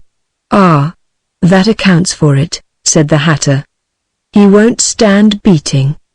Now, if you only kept on good terms with him, he'd do almost anything you liked with the clock. For instance, suppose it were 9 o'clock in the morning, just time to begin lessons, you'd only have to whisper a hint to time, and round goes the clock in a twinkling. 1:30, time for dinner." "I only wish it was," the March Hare said to itself in a whisper. "That would be grand, certainly," said Alice thoughtfully, "but then I shouldn't be hungry for it, you know." "Not at first, perhaps," said the Hatter, "but you could keep it to 1:30 as long as you liked." "Is that the way you manage?" Alice asked. The Hatter shook his head mournfully. "Not I," he replied. "We quarreled last March just before he went mad, you know," pointing with his teaspoon at the March Hare, "it was at the great concert given by the Queen of Hearts, and I had to sing, 'Twinkle, twinkle, little bat. How I wonder what you're at.' You know the song, perhaps?" "I've heard something like it," said Alice. "It goes on, you know," the Hatter continued, "in this way: Up above the world you fly, like a tea tray in the sky. Twinkle, twinkle." Here the Dormouse shook itself, and began singing in its sleep, "Twinkle, twinkle, twinkle, twinkle," and went on so long that they had to pinch it to make it stop. "Well, I'd hardly finished the first verse," said the Hatter, when the Queen jumped up and bawled out, "He's murdering the time. Off with his head." "How dreadfully savage!" exclaimed Alice. "And ever since that," the Hatter went on in a mournful tone, "he won't do a thing I ask. It's always 6 o'clock now." A bright idea came into Alice's head. "Is that the reason so many tea things are put out here?" she asked. "Yes, that's it," said the Hatter with a sigh. "It's always tea time, and we've no time to wash the things between whiles." "Then you keep moving round, I suppose?" said Alice. "Exactly so," said the Hatter, "as the things get used up." "But what happens when you come to the beginning again?" Alice ventured to ask. "Suppose we change the subject," the March Hare interrupted, yawning. "I'm getting tired of this. I vote the young lady tells us a story." "I'm afraid I don't know one," said Alice, rather alarmed at the proposal. "Then the Dormouse shall," they both cried. "Wake up, Dormouse." And they pinched it on both sides at once. The Dormouse slowly opened his eyes. "I wasn't asleep," he said in a hoarse, feeble voice. "I heard every word you fellows were saying." "Tell us a story," said the March Hare. "Yes, please do," pleaded Alice. "And be quick about it," added the Hatter, "or you'll be asleep again before it's done." "Once upon a time there were 3 little sisters," the Dormouse began in a great hurry, "and their names were Elsie, Lacie, and Tilly, and they lived at the bottom of a well." "What did they live on?" said Alice, who always took a great interest in questions of eating and drinking. "They lived on treacle," said the Dormouse, after thinking a minute or two. "They couldn't have done that, you know," Alice gently remarked. "They'd have been ill." "So they were," said the Dormouse, "very ill." Alice tried to fancy to herself what such an extraordinary way of living would be like, but it puzzled her too much, so she went on, "But why did they live at the bottom of a well?" "Take some more tea," the March Hare said to Alice, very earnestly. "I've had nothing yet," Alice replied in an offended tone, "so I can't take more."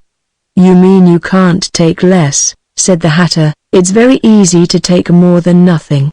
"Nobody asked your opinion," said Alice. "Who's making personal remarks now?" the Hatter asked triumphantly. Alice did not quite know what to say to this, so she helped herself to some tea and bread and butter, and then turned to the Dormouse, and repeated her question. "Why did they live at the bottom of a well?" The Dormouse again took a minute or two to think about it, and then said, "It was a treacle well. There's no such thing." Alice was beginning very angrily, but the Hatter and the March Hare went sh. sh. And the Dormouse sulkily remarked, "If you can't be civil, you'd better finish the story for yourself." "No, please go on," Alice said very humbly. "I won't interrupt again. I dare say there may be one." "One, indeed," said the Dormouse indignantly. However, he consented to go on. "And so these three little sisters, they were learning to draw. You know what did they draw?" said Alice, quite forgetting her promise. "Treacle," said the Dormouse, without considering at all this time. "I want a clean cup," interrupted the Hatter. "Let's all move one place on." He moved on as he spoke, and the Dormouse followed him. The March Hare moved into the Dormouse's place, and Alice rather unwillingly took the place of the March Hare. The Hatter was the only one who got any advantage from the change, and Alice was a good deal worse off than before, as the March Hare had just upset the milk jug into his plate. Alice did not wish to offend the Dormouse again, so she began very cautiously, "But I don't understand. Where did they draw the treacle from?" "You can draw water out of a water well," said the Hatter, "so I should think you could draw treacle out of a treacle well, eh, stupid?" "But they were in the well," Alice said to the Dormouse, not choosing to notice this last remark. "Of course they were," said the Dormouse, well in. This answer so confused poor Alice, that she let the Dormouse go on for some time without interrupting it. "They were learning to draw," the Dormouse went on, yawning and rubbing its eyes, for it was getting very sleepy, "and they drew all manner of things, everything that begins with an M." "Why with an M?" said Alice. "Why not?" said the March Hare. Alice was silent. The Dormouse had closed its eyes by this time, and was going off into a doze, but, on being pinched by the Hatter, it woke up again with a little shriek, and went on, apostrophe that begins with an M, such as mousetraps, and the moon, and memory, and muchness. You know, you say things are much of a muchness. Did you ever see such a thing as a drawing of a muchness? "Really, now you ask me," said Alice, very much confused. "I don't think." "Then you shouldn't talk," said the Hatter. This piece of rudeness was more than Alice could bear. She got up in great disgust, and walked off. The Dormouse fell asleep instantly, and neither of the others took the least notice of her going, though she looked back once or twice, half hoping that they would call after her. The last time she saw them, they were trying to put the Dormouse into the teapot. "At any rate, I'll never go there again," said Alice as she picked her way through the wood. "It's the stupidest tea party I ever was at in all my life." Just as she said this, she noticed that one of the trees had a door leading right into it. "That's very curious," she thought. "But everything's curious today. I think I may as well go in at once." And in she went. Once more she found herself in a long hall, and close to the little glass table. "Now, I'll manage better this time," she said to herself, and began by taking the little golden key, and unlocking the door that led into the garden. Then she went to work nibbling at the mushroom. She had kept a piece of it in her pocket, till she was about a foot high. Then she walked down the little passage, and then she found herself at last in the beautiful garden, among the bright flower beds and the cool fountains. Chapter 8. The Queen's Croquet Ground. A large rose tree stood near the entrance of the garden. The roses growing on it were white, but there were 3 gardeners at it, busily painting them red. Alice thought this a very curious thing, and she went nearer to watch them, and just as she came up to them she heard one of them say, "Look out now, 5. Don't go splashing paint over me like that." "I couldn't help it," said 5, in a sulky tone. 7 jogged my elbow. On which 7 looked up and said, "That's right, 5. Always lay the blame on others." "You'd better not talk," said 5. "I heard the Queen say only yesterday you deserved to be beheaded." "What for?" said the one who had spoken first. "That's none of your business, 2. said 7. "Yes, it is his business," said 5, "and I'll tell him it was for bringing the cooked julep roots instead of onions." 7 flung down his brush, and had just begun well, of all the unjust things, when his eye chanced to fall upon Alice, as she stood watching them, and he checked himself suddenly. The others looked round also, and all of them bowed low. "Would you tell me," said Alice, a little timidly, "why you are painting those roses?" 5 and 7 said nothing, but looked at 2. 2 began in a low voice, "Why, the fact is, you see, miss, this here ought to have been a red rose tree, and we put a white one in by mistake, and if the Queen was to find it out, we should all have our heads cut off, you know. So you see, miss, we're doing our best, before she comes." 2 At this moment 5, who had been anxiously looking across the garden, called out, "The Queen! The Queen!" And the 3 gardeners instantly threw themselves flat upon their faces. There was a sound of many footsteps, and Alice looked round, eager to see the Queen. First came 10 soldiers carrying clubs. These were all shaped like the 3 gardeners, oblong and flat, with their hands and feet at the corners. Next the 10 courtiers. These were ornamented all over with diamonds, and walked 2 and 2, as the soldiers did. After these came the royal children. There were 10 of them, and the little dears came jumping merrily along hand in hand, in couples. They were all ornamented with hearts. Next came the guests, mostly kings and queens, and among them Alice recognized the white rabbit. It was talking in a hurried, nervous manner, smiling at everything that was said, and went by without noticing her. Then followed the knave of hearts, carrying the king's crown on a crimson velvet cushion, and, last of all this grand procession, came the king and queen of hearts. Alice was rather doubtful whether she ought not to lie down on her face like the 3 gardeners, but she could not remember ever having heard of such a rule at processions, and besides, what would be the use of a procession, thought she, if people had all to lie down upon their faces, so that they couldn't see it? So she stood still where she was, and waited. When the procession came opposite to Alice, they all stopped and looked at her, and the Queen said severely, "Who is this?" She said it to the knave of hearts, who only bowed and smiled in reply. "Idiot," said the Queen, tossing her head impatiently, and, turning to Alice, she went on, "What's your name, child?" "My name is Alice, so please your Majesty," said Alice very politely, but she added, to herself, "Why, they're only a pack of cards, after all. I needn't be afraid of them." "And who are these?" said the Queen, pointing to the 3 gardeners who were lying round the rose tree, for, you see, as they were lying on their faces, and the pattern on their backs was the same as the rest of the pack, she could not tell whether they were gardeners, or soldiers, or courtiers, or 3 of her own children. "How should I know?" said Alice, surprised at her own courage. "It's no business of mine." The Queen turned crimson with fury, and, after glaring at her for a moment like a wild beast, screamed off with her head off. "Nonsense," said Alice, very loudly and decidedly, and the Queen was silent. The King laid his hand upon her arm, and timidly said, "Consider, my dear, she is only a child." The Queen turned angrily away from him, and said to the knave, "Turn them over." The knave did so, very carefully, with one foot. "Get up," said the Queen, in a shrill, loud voice, and the 3 gardeners instantly jumped up, and began bowing to the King, the Queen, the royal children, and everybody else. "Leave off that," screamed the Queen. "You make me giddy."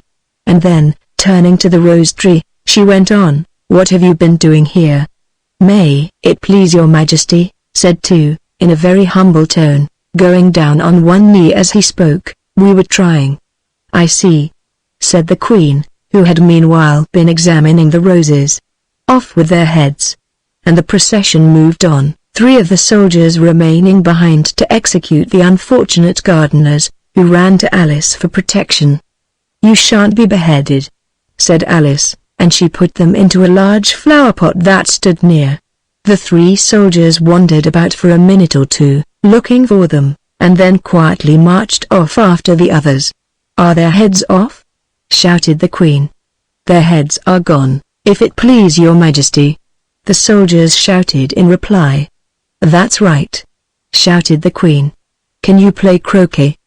The soldiers were silent, and looked at Alice, as the question was evidently meant for her. Yes, shouted Alice. Come on, then, roared the Queen, and Alice joined the procession, wondering very much what would happen next.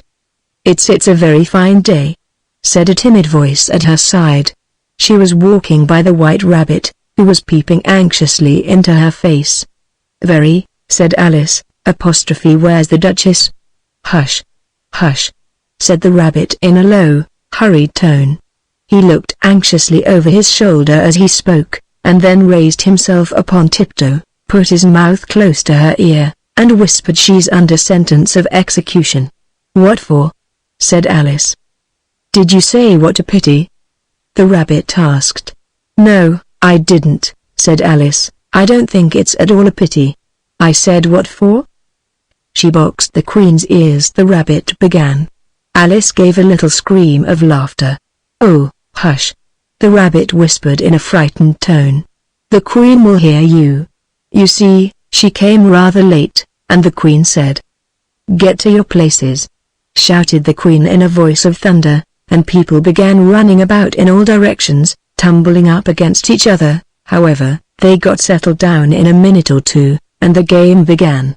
Alice thought she had never seen such a curious croquet ground in her life. It was all ridges and furrows, the bulls were live hedgehogs, the mallets live flamingos, and the soldiers had to double themselves up and to stand on their hands and feet, to make the arches. The chief difficulty Alice found at first was in managing her flamingo. She succeeded in getting its body tucked away, comfortably enough, under her arm, with its legs hanging down, but generally, just as she had got its neck nicely straightened out, and was going to give the hedgehog a blow with its head, it would twist itself round and look up in her face, with such a puzzled expression that she could not help bursting out laughing, and when she had got its head down, and was going to begin again, it was very provoking to find that the hedgehog had unrolled itself, and was in the act of crawling away. Besides all this, there was generally a ridge or furrow in the way wherever she wanted to send the hedgehog to, and, as the doubled-up soldiers were always getting up and walking off to other parts of the ground, Alice soon came to the conclusion that it was a very difficult game indeed. The players all played at once without waiting for turns, quarreling all the while, and fighting for the hedgehogs, and in a very short time the Queen was in a furious passion, and went stamping about, and shouting off with his head, or off with her head, about once in a minute. Alice began to feel very uneasy. To be sure, she had not as yet had any dispute with the Queen, but she knew that it might happen any minute, and then, thought she, what would become of me? They're dreadfully fond of beheading people here. The great wonder is, that there's anyone left alive. She was looking about for some way of escape, and wondering whether she could get away without being seen, when she noticed a curious appearance in the air. It puzzled her very much at first, but, after watching it a minute or two, she made it out to be a grin, and she said to herself, it's the Cheshire Cat. Now I shall have somebody to talk to. How are you getting on? Said the cat, as soon as there was mouth enough for it to speak with. Alice waited till the eyes appeared, and then nodded. It's no use speaking to it, she thought, till its ears have come, or at least one of them. In another minute the whole head appeared, and then Alice put down her flamingo, and began an account of the game, feeling very glad she had someone to listen to her. The cat seemed to think that there was enough of it now in sight, and no more of it appeared. I don't think they play at all fairly, Alice began, in rather a complaining tone, and they all quarrel so dreadfully one can't hear oneself speak, and they don't seem to have any rules in particular. At least, if there are, nobody attends to them, and you've no idea how confusing it is, all the things being alive. For instance, there's the arch I've got to go through next, walking about at the other end of the ground, and I should have croqueted the Queen's hedgehog just now, only it ran away when it saw mine coming. How do you like the Queen? Said the cat in a low voice. Not at all, said Alice, she's so extremely. Just then she noticed that the Queen was close behind her, listening, so she went on, likely to win, that it's hardly worthwhile finishing the game. The Queen smiled and passed on. "Who are you talking to?" said the King, going up to Alice, and looking at the cat's head with great curiosity. "It's a friend of mine, a Cheshire cat," said Alice. "Allow me to introduce it." "I don't like the look of it at all," said the King. "However, it may kiss my hand if it likes." "I'd rather not," the cat remarked. "Don't be impertinent," said the King, "and don't look at me like that."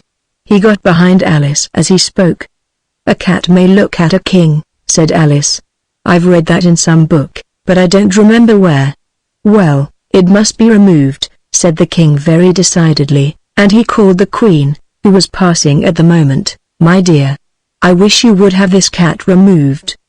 The Queen had only one way of settling all difficulties, great or small. "Off with his head," she said, without even looking round. "I'll fetch the executioner myself," said the King eagerly, and he hurried off. Alice thought she might as well go back, and see how the game was going on, as she heard the Queen's voice in the distance, screaming with passion. She had already heard her sentence 3 of the players to be executed for having missed their turns, and she did not like the look of things at all, as the game was in such confusion that she never knew whether it was her turn or not. So she went in search of her hedgehog. The hedgehog was engaged in a fight with another hedgehog, which seemed to Alice an excellent opportunity for croqueting one of them with the other. The only difficulty was, that her flamingo was gone across to the other side of the garden, where Alice could see it trying in a helpless sort of way to fly up into a tree. By the time she had caught the flamingo and brought it back, the fight was over, and both the hedgehogs were out of sight. "But it doesn't matter much," thought Alice, "as all the arches are gone from this side of the ground." So she tucked it away under her arm, that it might not escape again, and went back for a little more conversation with her friend. When she got back to the Cheshire Cat, she was surprised to find quite a large crowd collected round it. There was a dispute going on between the executioner, the King, and the Queen, who were all talking at once, while all the rest were quite silent, and looked very uncomfortable. The moment Alice appeared, she was appealed to by all 3 to settle the question, and they repeated their arguments to her, though, as they all spoke at once, she found it very hard indeed to make out exactly what they said. The executioner's argument was, that you couldn't cut off a head unless there was a body to cut it off from, that he had never had to do such a thing before, and he wasn't going to begin at his time of life. The King's argument was, that anything that had a head could be beheaded, and that you weren't to talk nonsense. The Queen's argument was, that if something wasn't done about it in less than no time she'd have everybody executed, all round. It was this last remark that had made the whole party look so grave and anxious. Alice could think of nothing else to say but "It belongs to the Duchess, you'd better ask her about it." "She's in prison," the Queen said to the executioner, "fetch her here." And the executioner went off like an arrow. The cat's head began fading away the moment he was gone, and, by the time he had come back with the Duchess, it had entirely disappeared, so the King and the executioner ran wildly up and down looking for it, while the rest of the party went back to the game. Chapter 9. The Mock Turtle's Story. "You can't think how glad I am to see you again, you dear old thing," said the Duchess, as she tucked her arm affectionately into Alice's, and they walked off together. Alice was very glad to find her in such a pleasant temper, and thought to herself that perhaps it was only the pepper that had made her so savage when they met in the kitchen. "When I'm a Duchess," she said to herself, not in a very hopeful tone though, "I won't have any pepper in my kitchen at all. Soup does very well without. Maybe it's always pepper that makes people hot-tempered," she went on, very much pleased at having found out a new kind of rule, "and vinegar that makes them sour, and chamomile that makes them bitter, and barley sugar and such things that make children sweet-tempered. I only wish people knew that, then they wouldn't be so stingy about it, you know."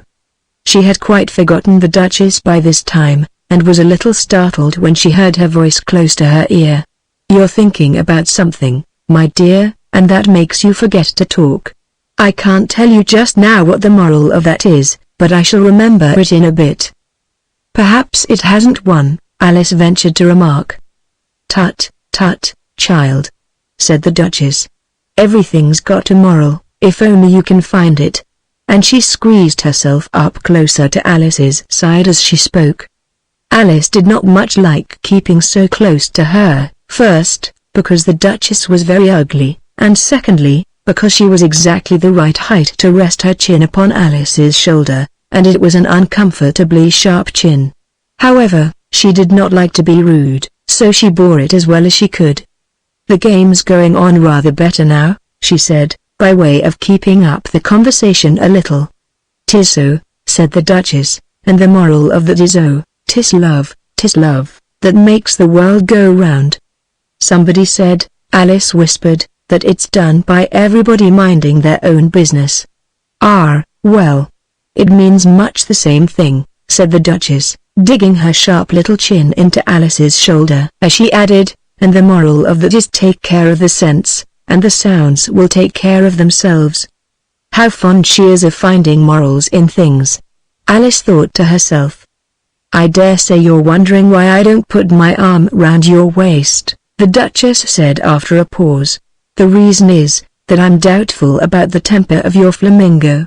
Shall I try the experiment?" "He might bite," Alice cautiously replied, not feeling at all anxious to have the experiment tried. "Very true," said the Duchess, "flamingos and mustard both bite. And the moral of that is birds of a feather flock together." "Only mustard isn't a bird," Alice remarked.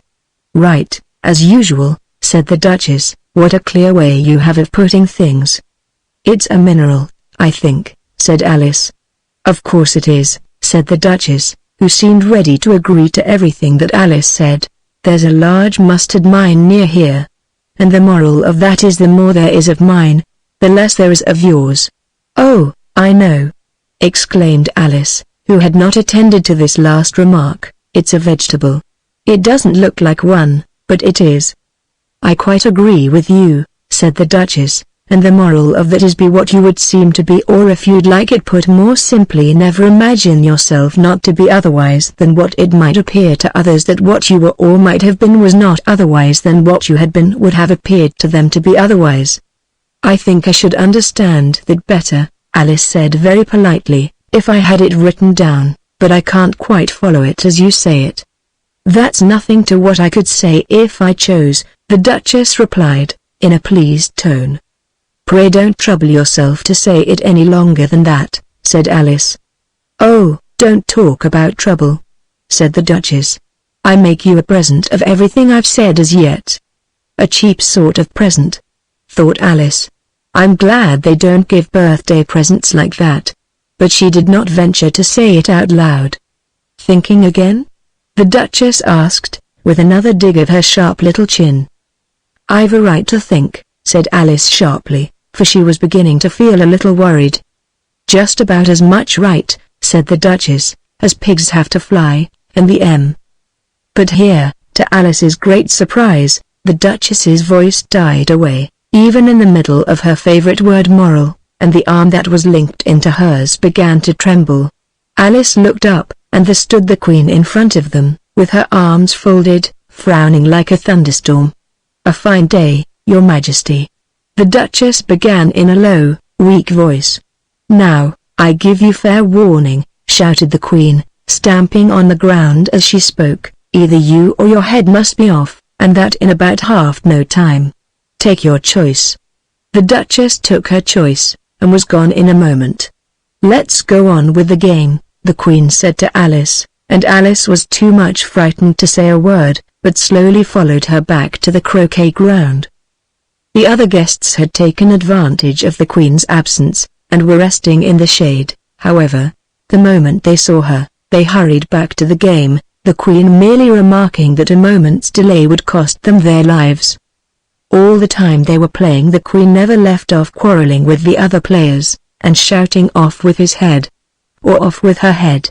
Those whom she sentenced were taken into custody by the soldiers, who of course had to leave off being archers to do this, so that by the end of half an hour or so there were no archers left, and all the players, except the King, the Queen, and Alice, were in custody and under sentence of execution. Then the Queen left off, quite out of breath, and said to Alice, "Have you seen the mock turtle yet?" "No," said Alice. "I don't even know what a mock turtle is." "It's the thing mock turtle soup is made from," said the Queen. "I never saw one, or heard of one," said Alice. "Come on, then," said the Queen, "and he shall tell you his history."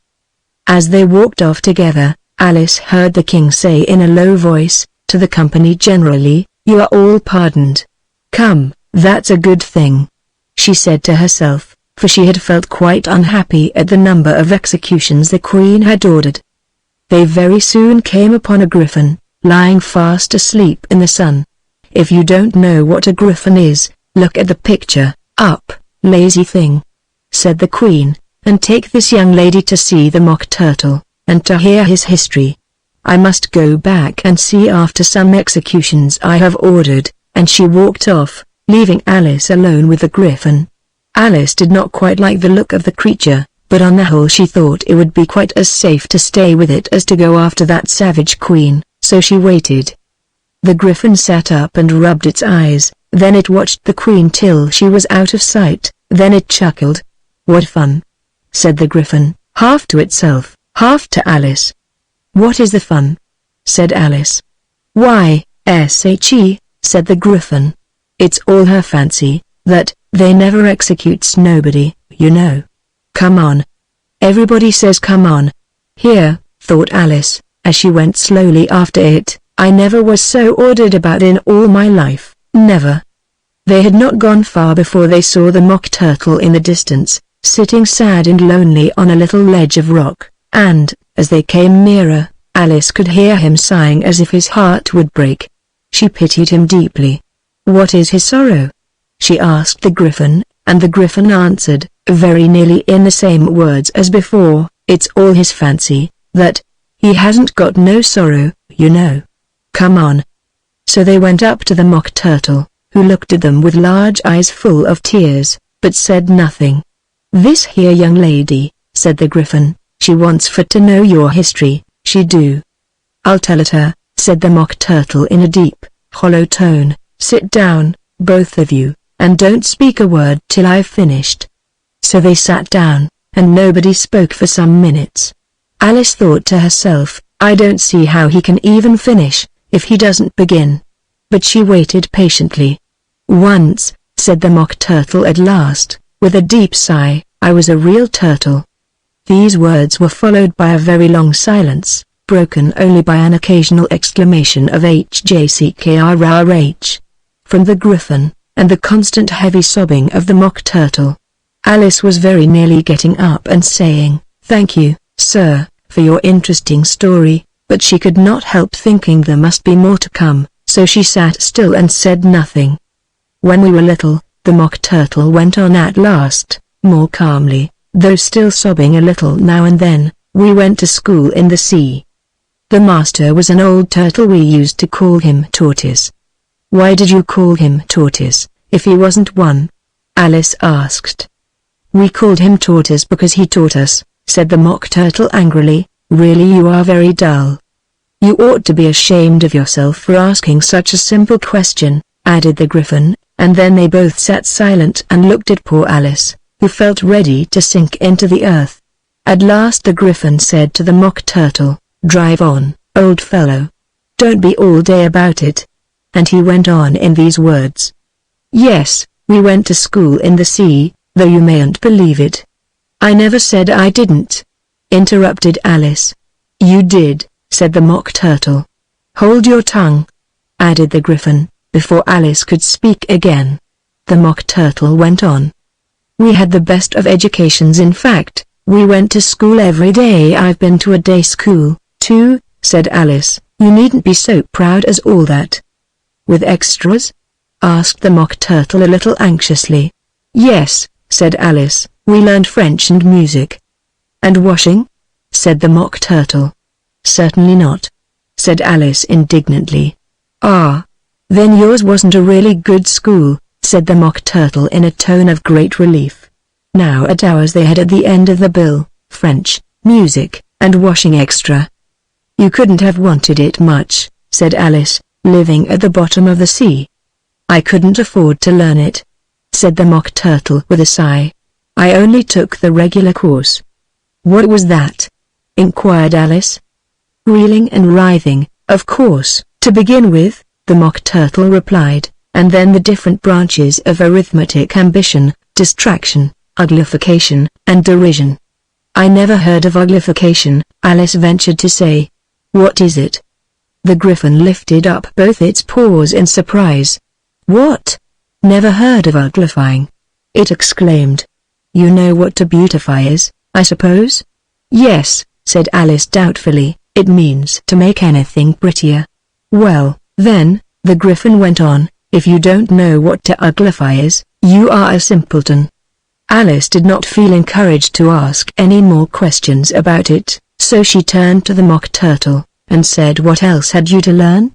"Well, there was mystery," the Mock Turtle replied, counting off the subjects on his flappers: mystery, ancient and modern, with seagraphy. Then drawling. The drawling master was an old conger eel, that used to come once a week. He taught us drawling, stretching, and fainting in coils. "What was that like?"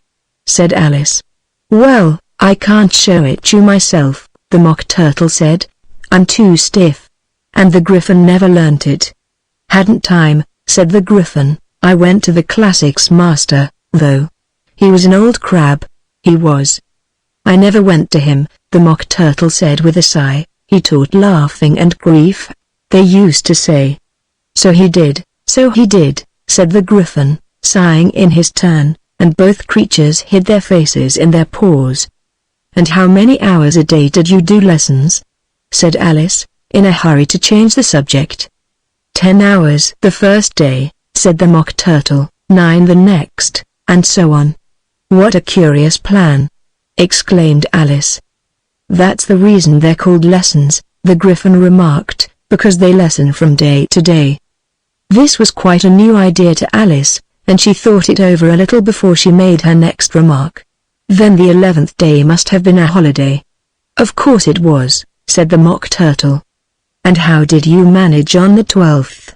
Alice went on eagerly. "That's enough about lessons," the Griffin interrupted in a very decided tone. "Tell her something about the games now." Chapter 10. The Lobster Quadrille. The Mock Turtle sighed deeply, and drew the back of one flapper across his eyes. He looked at Alice, and tried to speak, but for a minute or two sobs choked his voice. "Same as if he had a bone in his throat," said the Griffin, and it set to work shaking him and punching him in the back. At last the Mock Turtle recovered his voice, and, with tears running down his cheeks, he went on again: "You may not have lived much under the sea." "I haven't," said Alice. "And perhaps you were never even introduced to a lobster." Alice began to say "I once tasted," but checked herself hastily, and said "No, never," so you can have no idea what a delightful thing a lobster quadrille is. "No, indeed," said Alice. "What sort of a dance is it?" "Why," said the Griffin, "you first form into a line along the seashore." "2 lines!" cried the Mock Turtle. "Seals, turtles, salmon, and so on. Then, when you've cleared all the jellyfish out of the way."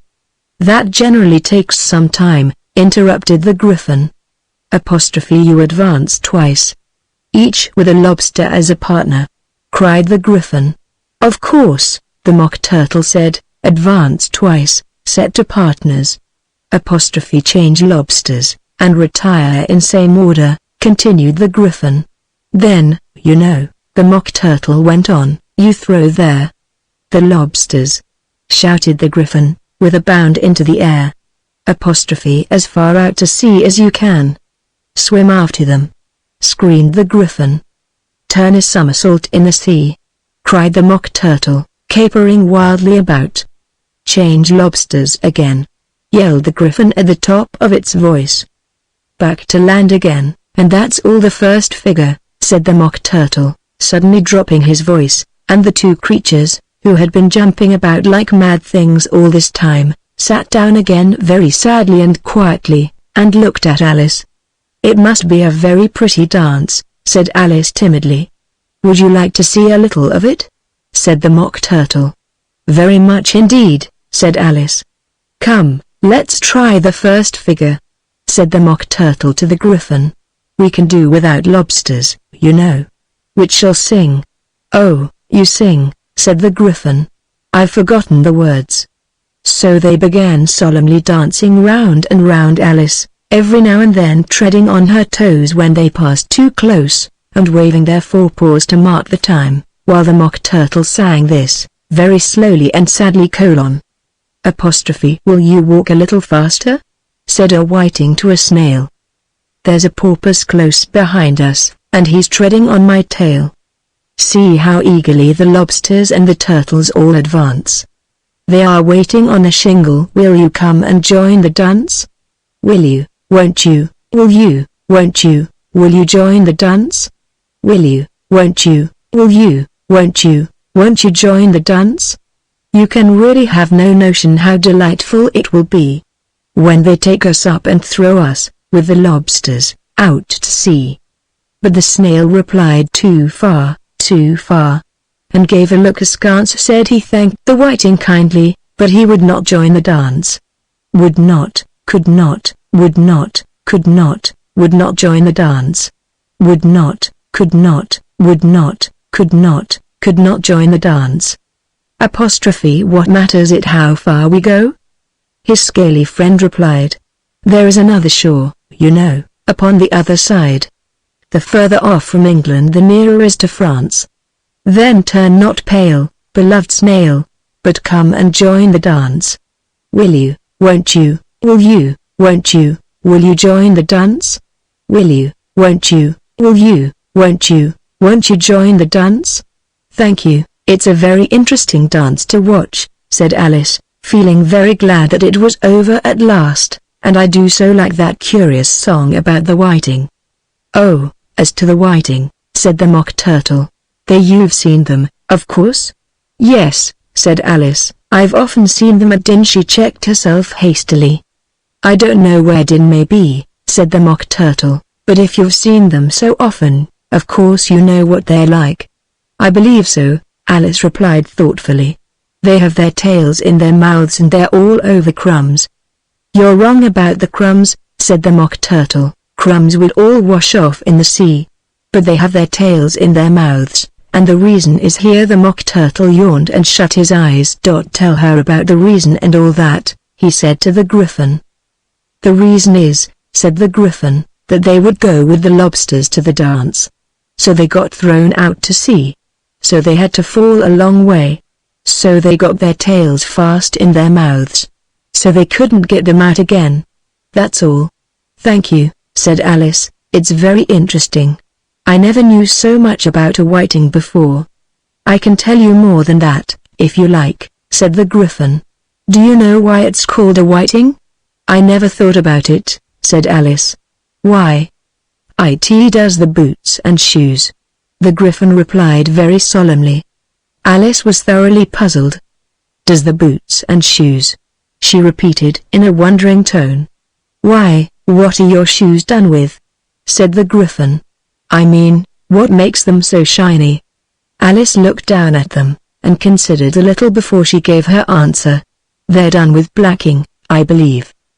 Boots and shoes under the sea, the Griffin went on in a deep voice, are done with a whiting. Now you know. And what are they made of? Alice asked in a tone of great curiosity. Soles and eels, of course, the Griffin replied rather impatiently. Any shrimp could have told you that. If I'd been the whiting, said Alice, whose thoughts were still running on the song, I'd have said to the porpoise, keep back, please, we don't want you with us. They were obliged to have him with them, the Mock Turtle said. No wise fish would go anywhere without a porpoise. Wouldn't it really? Said Alice in a tone of great surprise.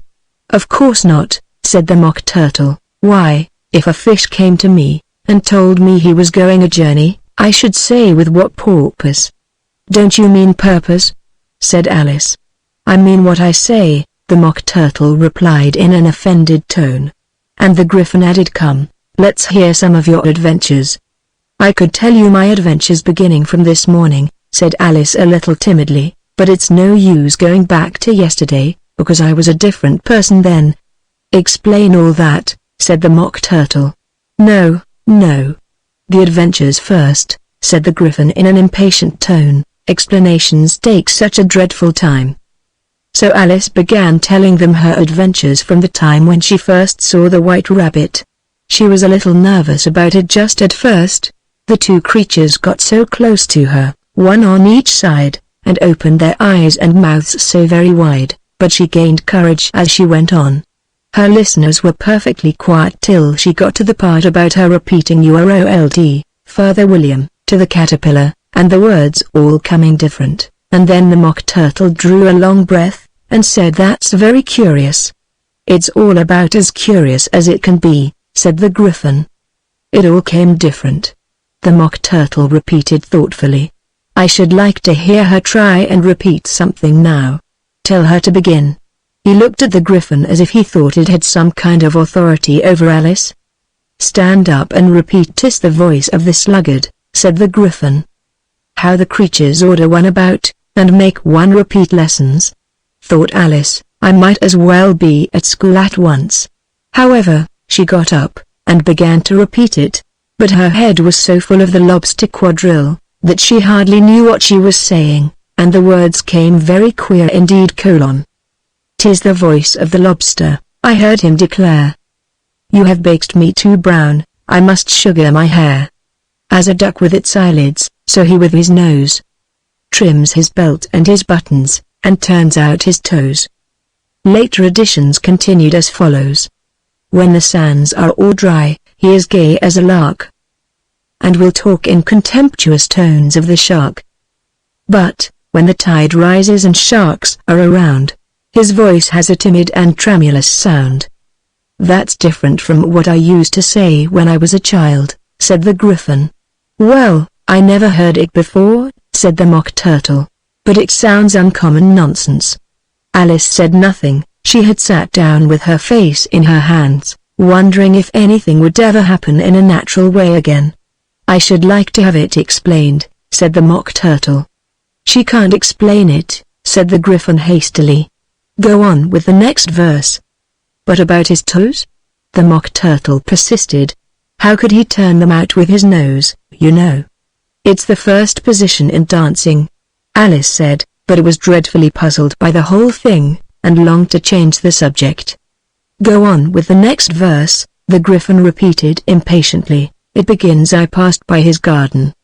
Alice did not dare to disobey, though she felt sure it would all come wrong, and she went on in a trembling voice: I passed by his garden, and marked, with one eye, how the owl and the panther were sharing a pie.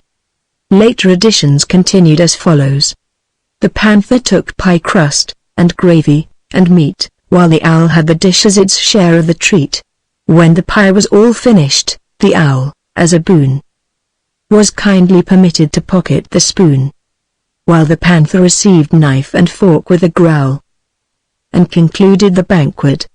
What is the use of repeating all that stuff? The Mock Turtle interrupted, if you don't explain it as you go on. It's by far the most confusing thing I ever heard. Yes, I think you'd better leave off, said the Griffin, and Alice was only too glad to do so. Shall we try another figure of the lobster quadrille? The Griffin went on. Or would you like the Mock Turtle to sing you a song?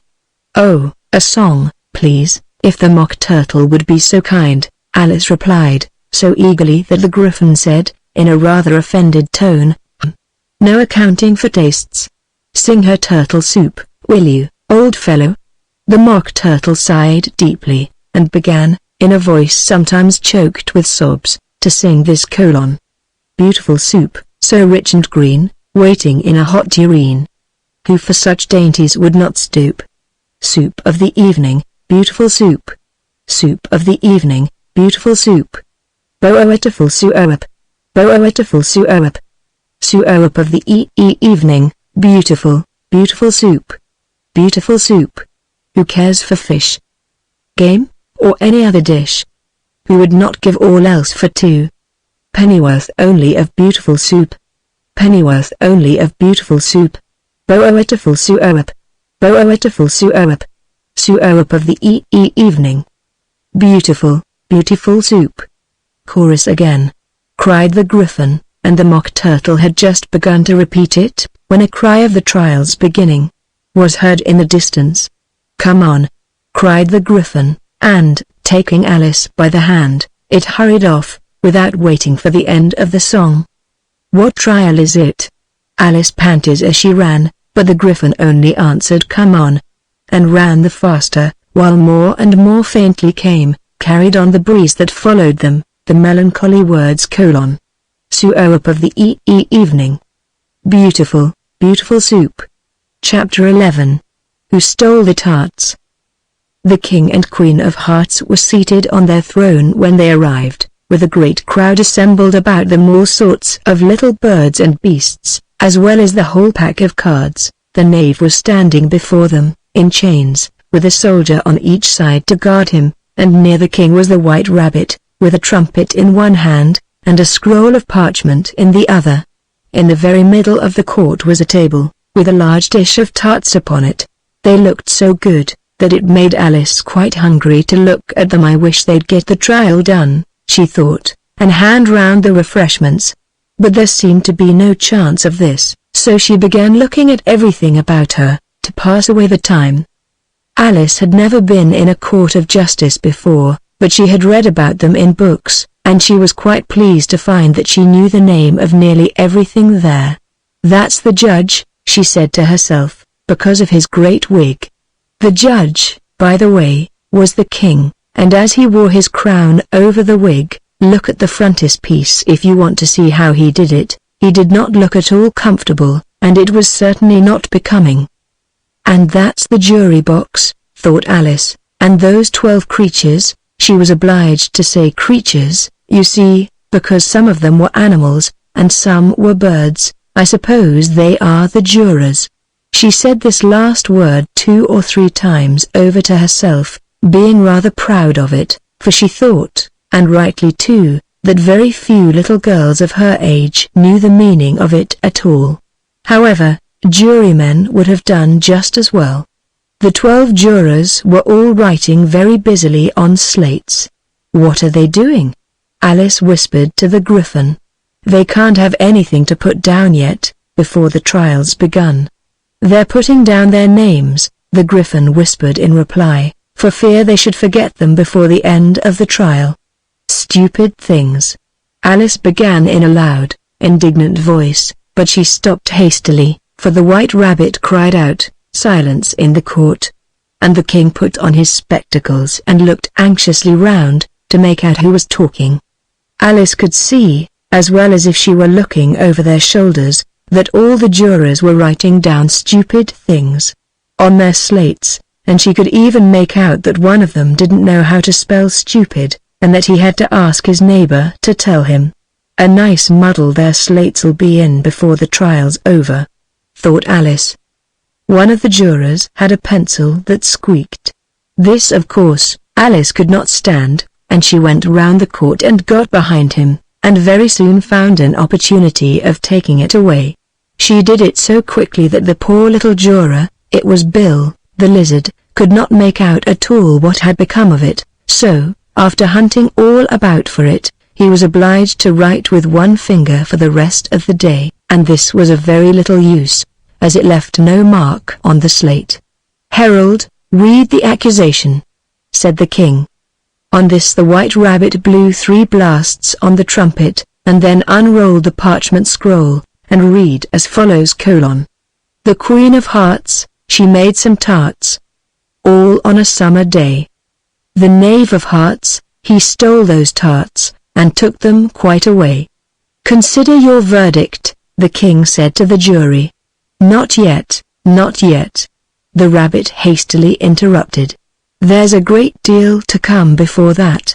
Call the first witness, said the king, and the white rabbit blew 3 blasts on the trumpet, and called out, First witness.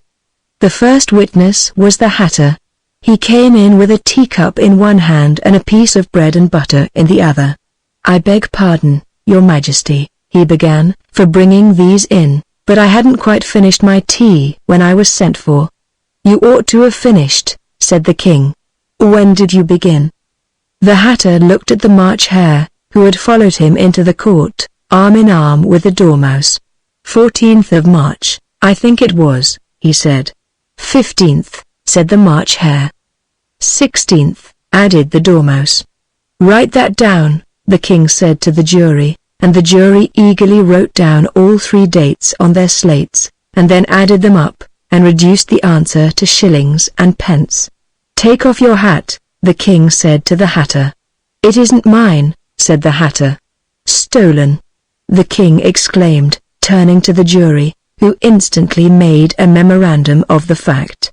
I keep them to sell, the Hatter added as an explanation. I've none of my own. I'm a Hatter. Here the Queen put on her spectacles, and began staring at the Hatter, who turned pale and fidgeted. Give your evidence, said the king, and don't be nervous, or I'll have you executed on the spot. This did not seem to encourage the witness at all. He kept shifting from one foot to the other, looking uneasily at the Queen, and in his confusion he bit a large piece out of his teacup instead of the bread and butter. Just at this moment Alice felt a very curious sensation, which puzzled her a good deal until she made out what it was. She was beginning to grow larger again, and she thought at first she would get up and leave the court, but on second thoughts she decided to remain where she was as long as there was room for her. I wish you wouldn't squeeze so, said the Dormouse, who was sitting next to her. I can hardly breathe. I can't help it, said Alice very meekly. I'm growing. You've no right to grow here, said the Dormouse. Don't talk nonsense, said Alice more boldly. You know you're growing too. Yes, but I grow at a reasonable pace, said the Dormouse, not in that ridiculous fashion. And he got up very sulkily and crossed over to the other side of the court. All this time the Queen had never left off staring at the Hatter, and, just as the Dormouse crossed the court, she said to one of the officers of the court, Bring me the list of the singers in the last concert, on which the wretched Hatter trembled so, that he shook both his shoes off. Give your evidence, the king repeated angrily, or I'll have you executed, whether you're nervous or not. I'm a poor man, your majesty, the Hatter began, in a trembling voice, and I hadn't begun my tea not above a week or so, and what with the bread and butter getting so thin and the twinkling of the tea. The twinkling of the what? Said the king. It began with the tea, the Hatter replied. Of course twinkling begins with a T, said the king sharply. Do you take me for a dunce? Go on. I'm a poor man, the Hatter went on, and most things twinkled after that. Only the March Hare said. I didn't. The March Hare interrupted in a great hurry. You did, said the Hatter. I deny it, said the March Hare. He denies it, said the king. Leave out that part. Well, at any rate, the Dormouse said, the Hatter went on, looking anxiously round to see if he would deny it too, but the Dormouse denied nothing, being fast asleep. After that, continued the Hatter, I cut some more bread and butter. But what did the Dormouse say? One of the jury asked. That I can't remember, said the Hatter. You must remember, remarked the king, or I'll have you executed. The miserable Hatter dropped his teacup and bread and butter, and went down on one knee. I'm a poor man, your majesty, he began. You're a very poor speaker, said the king. Here one of the guinea pigs cheered, and was immediately suppressed by the officers of the court. As that is rather a hard word, I will just explain to you how it was done. They had a large canvas bag, which tied up at the mouth with strings. Into this they slipped the guinea pig, head first, and then sat upon it. I'm glad I've seen that done, thought Alice. I've so often read in the newspapers, at the end of trials, there were some attempts at applause, which was immediately suppressed by the officers of the court, and I never understood what it meant till now. If that's all you know about it, you may stand down, continued the king. I can't go no lower, said the Hatter. I'm on the floor, as it is. Then you may sit down, the king replied. Here the other guinea pig cheered, and was suppressed. Come, that finished the guinea pigs," thought Alice. "Now we shall get on better." "I'd rather finish my tea," said the Hatter, with an anxious look at the Queen, who was reading the list of singers. "You may go," said the King, and the Hatter hurriedly left the court, without even waiting to put his shoes on. And just take his head off outside, the Queen added to one of the officers, but the Hatter was out of sight before the officer could get to the door. "Call the next witness," said the King. The next witness was the Duchess's cook. She carried the pepper box in her hand, and Alice guessed who it was, even before she got into the court, by the way the people near the door began sneezing all at once. "Give your evidence," said the King. "Shan't," said the cook. The King looked anxiously at the White Rabbit, who said in a low voice, "Your Majesty must cross-examine this witness." "Well, if I must, I must," the King said, with a melancholy air, and, after folding his arms and frowning at the cook till his eyes were nearly out of sight, he said in a deep voice, "What are tarts made of?" "Pepper, mostly," said the cook. "Treacle," said a sleepy voice behind her. "Collar that dormouse," the Queen shrieked out. "Behead that dormouse. Turn that dormouse out of court. Suppress him. Pinch him. Off with his whiskers." For some minutes the whole court was in confusion, getting the dormouse turned out, and, by the time they had settled down again, the cook had disappeared. "Never mind," said the King, with an air of great relief. "Call the next witness." And he added in an undertone to the Queen, "Really, my dear, you must cross-examine the next witness. It quite makes my forehead ache." Alice watched the White Rabbit as he fumbled over the list, feeling very curious to see what the next witness would be like, for they haven't got much evidence yet, she said to herself. Imagine her surprise, when the White Rabbit read out, at the top of his shrill little voice, the name Alice. Chapter 12. Alice's Evidence. "Here!" cried Alice, quite forgetting in the flurry of the moment how large she had grown in the last few minutes, and she jumped up in such a hurry that she tipped over the jury box with the edge of her skirt, upsetting all the jurymen onto the heads of the crowd below, and there they lay sprawling about, reminding her very much of a globe of goldfish she had accidentally upset the week before. "Oh, I beg your pardon," she exclaimed in a tone of great dismay, and began picking them up again as quickly as she could, for the accident of the goldfish kept running in her head, and she had a vague sort of idea that they must be collected at once and put back into the jury box, or they would die. "The trial cannot proceed," said the King in a very grave voice, "until all the jurymen are back in their proper places. All," he repeated with great emphasis, looking hard at Alice as he said do.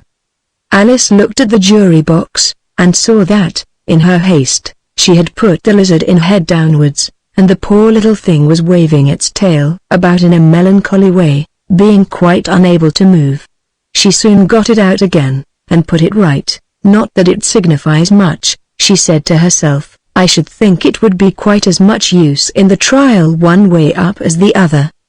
As soon as the jury had a little recovered from the shock of being upset, and their slates and pencils had been found and handed back to them, they set to work very diligently to write out a history of the accident, all except the lizard, who seemed too much overcome to do anything but sit with its mouth open, gazing up into the roof of the court.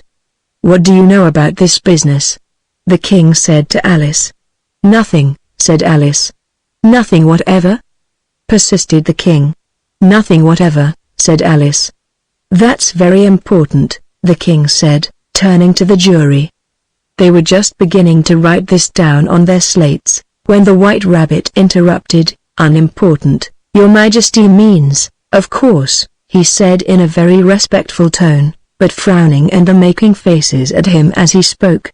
"Unimportant, of course, I meant," the King hastily said, and went on to himself in an undertone. "Important, unimportant, unimportant, important," as if he were trying which word sounded best. Some of the jury wrote it down important, and some unimportant. Alice could see this, as she was near enough to look over their slates, But it doesn't matter a bit, she thought to herself. At this moment the king, who had been for some time busily writing in his notebook, cackled out silence, and read out from his book, Rule 42. All persons more than a mile high to leave the court. Everybody looked at Alice. I'm not a mile high, said Alice. You are, said the king. Nearly 2 miles high, added the queen. Well, I shan't go, at any rate, said Alice. Besides, that's not a regular rule, you invented it just now. It's the oldest rule in the book, said the king. Then it ought to be number 1, said Alice. The king turned pale, and shut his notebook hastily. Consider your verdict, he said to the jury, in a low, trembling voice. There's more evidence to come yet, please your majesty, said the White Rabbit, jumping up in a great hurry. This paper has just been picked up. What's in it? Said the queen. I haven't opened it yet, said the White Rabbit, but it seems to be a letter, written by the prisoner to somebody. It must have been that, said the king, unless it was written to nobody, which isn't usual, you know. Who is it directed to? Said one of the jurymen. It isn't directed at all, said the White Rabbit. In fact, there's nothing written on the outside. He unfolded the paper as he spoke, and added, it isn't a letter, after all, it's a set of verses. Are they in the prisoner's handwriting? Asked another of the jurymen. No, they're not, said the White Rabbit, and that's the queerest thing about it. The jury all looked puzzled. He must have imitated somebody else's hand, said the king. The jury all brightened up again. Please your majesty, said the knave, I didn't write it, and they can't prove I did, there's no name signed at the end. If you didn't sign it, said the king, that only makes the matter worse. You must have meant some mischief, or else you'd have signed your name like an honest man. There was a general clapping of hands at this. It was the first really clever thing the king had said that day. That proves his guilt, said the queen. It proves nothing of the sort, said Alice. Why, you don't even know what they're about. Read them, said the king. The White Rabbit put on his spectacles. Where shall I begin, please your majesty? He asked. Begin at the beginning, the king said gravely, and go on till you come to the end, then stop. These were the verses the White Rabbit read : They told me you had been to her, and mentioned me to him. She gave me a good character, but said I could not swim. He sent them word I had not gone. We know it to be true. If she should push the matter on, what would become of you? I gave her 1, they gave him 2, you gave us 3 or more, they all returned from him to you, though they were mine before. If I or she should chance to be involved in this affair, he trusts to you to set them free, exactly as we were. My notion was that you had been, before she had this fit, an obstacle that came between him, and ourselves, and it. Don't let him know she liked them best. For this must ever be a secret, kept from all the rest. Between yourself and me. That's the most important piece of evidence we've heard yet, said the king, rubbing his hands. So now let the jury. If any one of them can explain it, said Alice. She had grown so large in the last few minutes that she wasn't a bit afraid of interrupting him. I'll give him 6pence. I don't believe there's an atom of meaning in it. The jury all wrote down on their slates, "She doesn't believe there's an atom of meaning in it," but none of them attempted to explain the paper. If there's no meaning in it, said the king, that saves a world of trouble, you know, as we needn't try to find any. And yet I don't know, he went on, spreading out the verses on his knee, and looking at them with one eye, I seem to see some meaning in them, after all. Said I could not swim. You can't swim, can you? He added, turning to the knave. The knave shook his head sadly. Do I look like it? He said. Which he certainly did not, being made entirely of cardboard. All right, so far, said the king, and he went on muttering over the verses to himself. We know it to be true. That's the jury. Of course I gave her 1, they gave him 2. Why, that must be what he did with the tarts, you know. But, it goes on, they all returned from him to you, said Alice. Why, there they are, said the king triumphantly, pointing to the tarts on the table. Nothing can be clearer than that. Then again, before he had this fit you never had fits, my dear, I think? He said to the queen. Never, said the queen furiously, throwing an inkstand at the lizard as she spoke. The unfortunate little Bill had left off writing on his slate with one finger, as he found it made no mark, but he now hastily began again, using the ink that was trickling down his face, as long as it lasted. Then the words don't fit you, said the king, looking round the court with a smile. There was a dead silence. It's a pun, the king added in an offended tone, and everybody laughed. Let the jury consider their verdict, the king said, for about the 20th time that day. No, no, said the queen. Sentence first, verdict afterwards. Stuff and nonsense, said Alice loudly. The idea of having the sentence first. Hold your tongue, said the queen, turning purple. I won't, said Alice. Off with her head. The queen shouted at the top of her voice. Nobody moved. Who cares for you? Said Alice. She had grown to her full size by this time. You're nothing but a pack of cards. At this the whole pack rose up into the air, and came flying down upon her. She gave a little scream, half of fright and half of anger, and tried to beat them off, and found herself lying on the bank, with her head in the lap of her sister, who was gently brushing away some dead leaves that had fluttered down from the trees upon her face. Wake up, Alice dear, said her sister. Why, what a long sleep you've had. Oh, I've had such a curious dream, said Alice, and she told her sister, as well as she could remember them, all these strange adventures of hers that you have just been reading about, and when she had finished, her sister kissed her, and said, it was a curious dream, dear, certainly, but now run into your tea, it's getting late. So Alice got up and ran off, thinking while she ran, as well she might, what a wonderful dream it had been. But her sister sat still just as she left her, leaning her head on her hand, watching the setting sun, and thinking of little Alice and all her wonderful adventures, till she too began dreaming after a fashion, and this was her dream : First, she dreamed of little Alice herself, and once again the tiny hands were clasped upon her knee, and the bright eager eyes were looking up into hers. She could hear the very tones of her voice, and see that queer little toss of her head to keep back the wandering hair that would always get into her eyes. And still as she listened, or seemed to listen, the whole place around her became alive with the strange creatures of her little sister's dream. The long grass rustled at her feet as the white rabbit hurried by. The frightened mouse splashed his way through the neighboring pool. She could hear the rattle of the teacups as the March Hare and his friends shared their never-ending meal, and the shrill voice of the queen ordering off her unfortunate guests to execution. Once more the pig baby was sneezing on the Duchess's knee, while plates and dishes crashed around it. Once more the shriek of the griffin, the squeaking of the lizard's slate pencil, and the choking of the suppressed guinea pigs, filled the air, mixed up with the distant sobs of the miserable mock turtle.